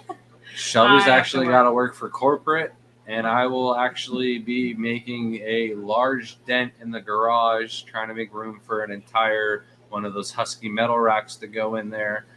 So that way we can start setting up more aquariums in the garage. Yay. It's hot in there. I'm not excited. No, it's very hot. I painted all the plywood that's going on each rack, and it was almost unbearable, and I like being outside. It's getting a little hot. It's scorching. Shady said, I was just thinking how Shelby should do more videos alone. It was wonderful. Thank you. I do have a few that are supposed to come out, but we have 2 lined up right now. We've got 2 videos 3. we have to knock out. Mm-hmm. Maybe 3, because once Jaden's room is all finished, maybe 4. Wait, hold on. Maybe 2 videos, Mm-hmm. and then Shelby does her own video on making a certain special feature for Jaden's room. Oh yeah. That could be all you. I'll just go. I'll That's just my idea. Go outside and pull weeds or something while you do that. Sounds good. Matt's probably going, yeah. Benjamin Peters said, are you shipping shrimp out next Monday for today's orders? I saw your order. I was going to try and get out your green emeralds on Wednesday if I got the order correct. But if you don't want them to go out on Wednesday and you'd like me to hold on Monday, just send me a message. I can hold them out for you, no problem. Richard, we are building custom racks for inside. These racks are still good, so we're using them in the garage in order, if we have to break something down, we can break it down quick and get rid of it. And I mean, they're still good racks. We just want custom ones inside. And I don't want anything at all to be like anywhere near permanent in the garage. I want it all to be like, okay, done. I'm getting rid of this, because as soon as a certain law changes, I will not be using the garage for fish keeping. So yeah. Just one more fish coming in with a $4.99 super chat. Said, just stopping in to say hi. Well, hello, and thank you so much. Welcome. Hopefully you made it in for the giveaway and weren't too late. But if not, I do believe we'll do another giveaway next week. Sam gave us generously a bunch of these prints of all types. So next week we'll probably do a choice between the 3. Get to choose. But this week you've got a Galaxy Pinto giveaway. But appreciate the $5 super chat. We will put it towards buying more wood for a new raft for sure. So Fisk, you hit the nail on the head here on why we are changing the racks out. So he said, I got the 2x4 Husky rack, not in love with unusable dimensions when not using 10-gallon tanks. Which size did you get? We have the huge, 72 inch? No, it's the 72-inch Husky rack. There's a good 4 inches of space wasted in front or behind the 10 gallons. And then there's not quite enough room to do 7 10-gallons all the way across. If you have the rack, accessible from both sides, you can get 7 10-gallon tanks on there comfortably, but you always lose space. We thought it was perfect because 20 gallons actually fit on there really nicely without any space wasted in the front or back. But if you fill with 20 gallons up with water all the way, the stand does bow a little bit. So that's why we're getting rid of them. But we're putting them out in the garage where we don't need, all 20 gallons worth of water. We're just quarantining wild caught and taking care of plants and stuff in the garage. Nothing's really going to be for breeding purposes. If it does breed out there, it just so happens to be so. Yeah. And there's a couple fish I'll be doing out there, which like warmer water, but most likely it's going to be for nice plants. And we do have some neocardinas, like our 55-gallon emerald tank is out there, and our 240-gallon green jade tanks are out there. The warmer water in the garage just helps them breed a little bit more. And then the cold, they would have been outside it either way. So, yeah. And then being in tanks, it's easier for us to go through and cull and grade and stuff like that. So it's like a necessity for them to be in the garage. Yeah, there's no reason to have the Huskies. It's better to build and save room. That's what we're doing. It will save. It's not dramatic, but it will feel dramatic to us on how much room we're saving in the room in order to get like other racks in too. Just by why does this keep doing this? Just by making our own racks. And then who asked? There was 2 reasons, though, why we bought the Husky racks. 1, we were pressed for time, and 2, they were on clearance for $75, and I legit cannot build a stand of the same size for that price. Yeah. So, at the time, it was a no-brainer for us, but a year, 2 years down the line, we're like, I regret doing that. If I had the time, I would do this. Or, if Shelby were to move this dresser, we should have done that. So it's like, we finally did those things. Why not build them?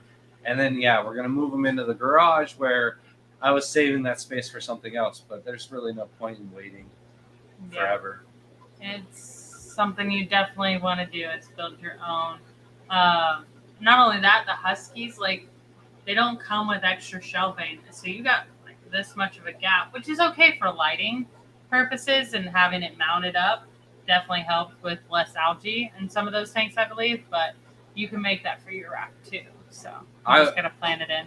Are you talking about one of the Husky racks that we're taking down, or building you a brand new rack? If I had time for it, it just really takes up so much of my time. I could probably throw together a rack really fast, but the one we did in Jaden's room, the last rack we did, I was kind of pressed for time. I rushed it a little bit, and I should have probably taken my time to pick out better pieces of lumber and had less twisting and stuff like that. On the bigger racks, it wasn't a problem. So much weight, it kind of straightened out all the pieces of wood that weren't perfectly straight, where it doesn't do that on the smaller racks. So Richard is near you, so he said he'll help you make custom racks. So that would be perfect. And then Dee Dee, I don't know if you've been watching her building that rack. That thing looks sick. Loving it. I don't know if you finished it. I haven't watched any videos lately, but it is so cool. And anyone that's worried about building their own rack or something like that, I wasn't taught by anybody how to build racks or anything like that. Yeah, my dad was a construction worker and built things, but my dad was the type of guy where you ask him for help, and afterwards you're getting yelled at for holding the flashlight wrong, and you just don't want to. You don't want to learn nothing. You want to get out of that situation as fast as possible. So I didn't really learn a lot of masonry or woodworking skills or anything like that from my dad. So it's all self-taught, self-learned, one stand after another. So I have shared on those other videos where we build the stands, just little tips and tricks that I learned to make things easier throughout the years. But other than that, it should really just look up the calculations and make sure you did everything right. Phoebe said, I still have to put the bottom shelf in, but it's half full of water now. Awesome. Nathan said, yeah, but it'd be nice to have some TGO memorabilia. That'd be pretty cool. They take forever. We would need a full 2 weeks because of just the painting. But I mean, I guess we could put that together and you could paint it. But so we have actually been tasked with our very first personal aquascape. We've done several aquascapes for companies and aquascape contests and stuff like that. But this is the very first one where somebody's like, I want a piece of your artwork. So if you really want some memorabilia, I can't pick up one. It's too narrow of an edge. But we have the P&W custom tanks, the micro and the all-in-one. We can scape one of those, and you'd have a brand new tank and a brand new piece of artwork for around $300 to $400, depending on what you want. And we can pretty much mimic or create or recreate any aquascape that you want. The person's not watching, so the person basically left it to us on what to do for their aquascape. But I know him, and he's a tattoo artist. And if you go to his chair at the tattoo studio, they've got a bunch of little creepy knickknacks and stuff like that. So we're going to throw something naturally creepy into the aquascape. So I'm so excited. This couple is awesome, and we know exactly what to do for them, and it'll be coming out in a video. I'm gonna do a video for it because especially if someone comes to us to do a job specifically for them, I'm gonna pick something that I know is going to be something that represents them, not us, and we'll have our flair to it, but I want a piece of them in the tank that we're thinking of you. And I think this one's gonna be a home run. I'm so excited. I know we have our like style maybe of the diorama or going big or something like that with the aquascaping, but I like the fact that like almost all of our aquascapes are like different from the last one. So I love a challenge, and I might not necessarily see an outlook or an idea or a design until you say, hey, this is what I want, and then I put it together, and it's something that I might not have done. But I really enjoy doing things like that. That's what I did before we started doing shrimp. I was doing landscaping and aquascaping, and the best projects where somebody was like, this garden sucks. What can you do with it? What's your budget? And then, you know what I mean? Every customer was always satisfied with those jobs, and those are the ones I like to do. So I said you're going to be the Orange County choppers of aquascaping. And Richard said Dee Dee's even did her own water change system. She is I know that's for sure. Yeah. I love So Dee Dee. the biggest criticism that we get is like, oh, you should take this down and redo this and do an automated water change system.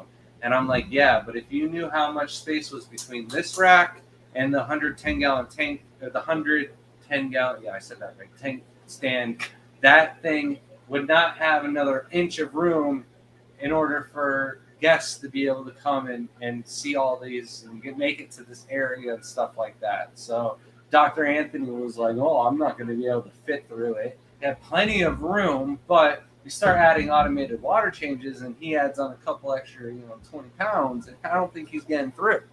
So, and we've got friends that are much, much bigger than Dr. Anthony. So, but I think that's it.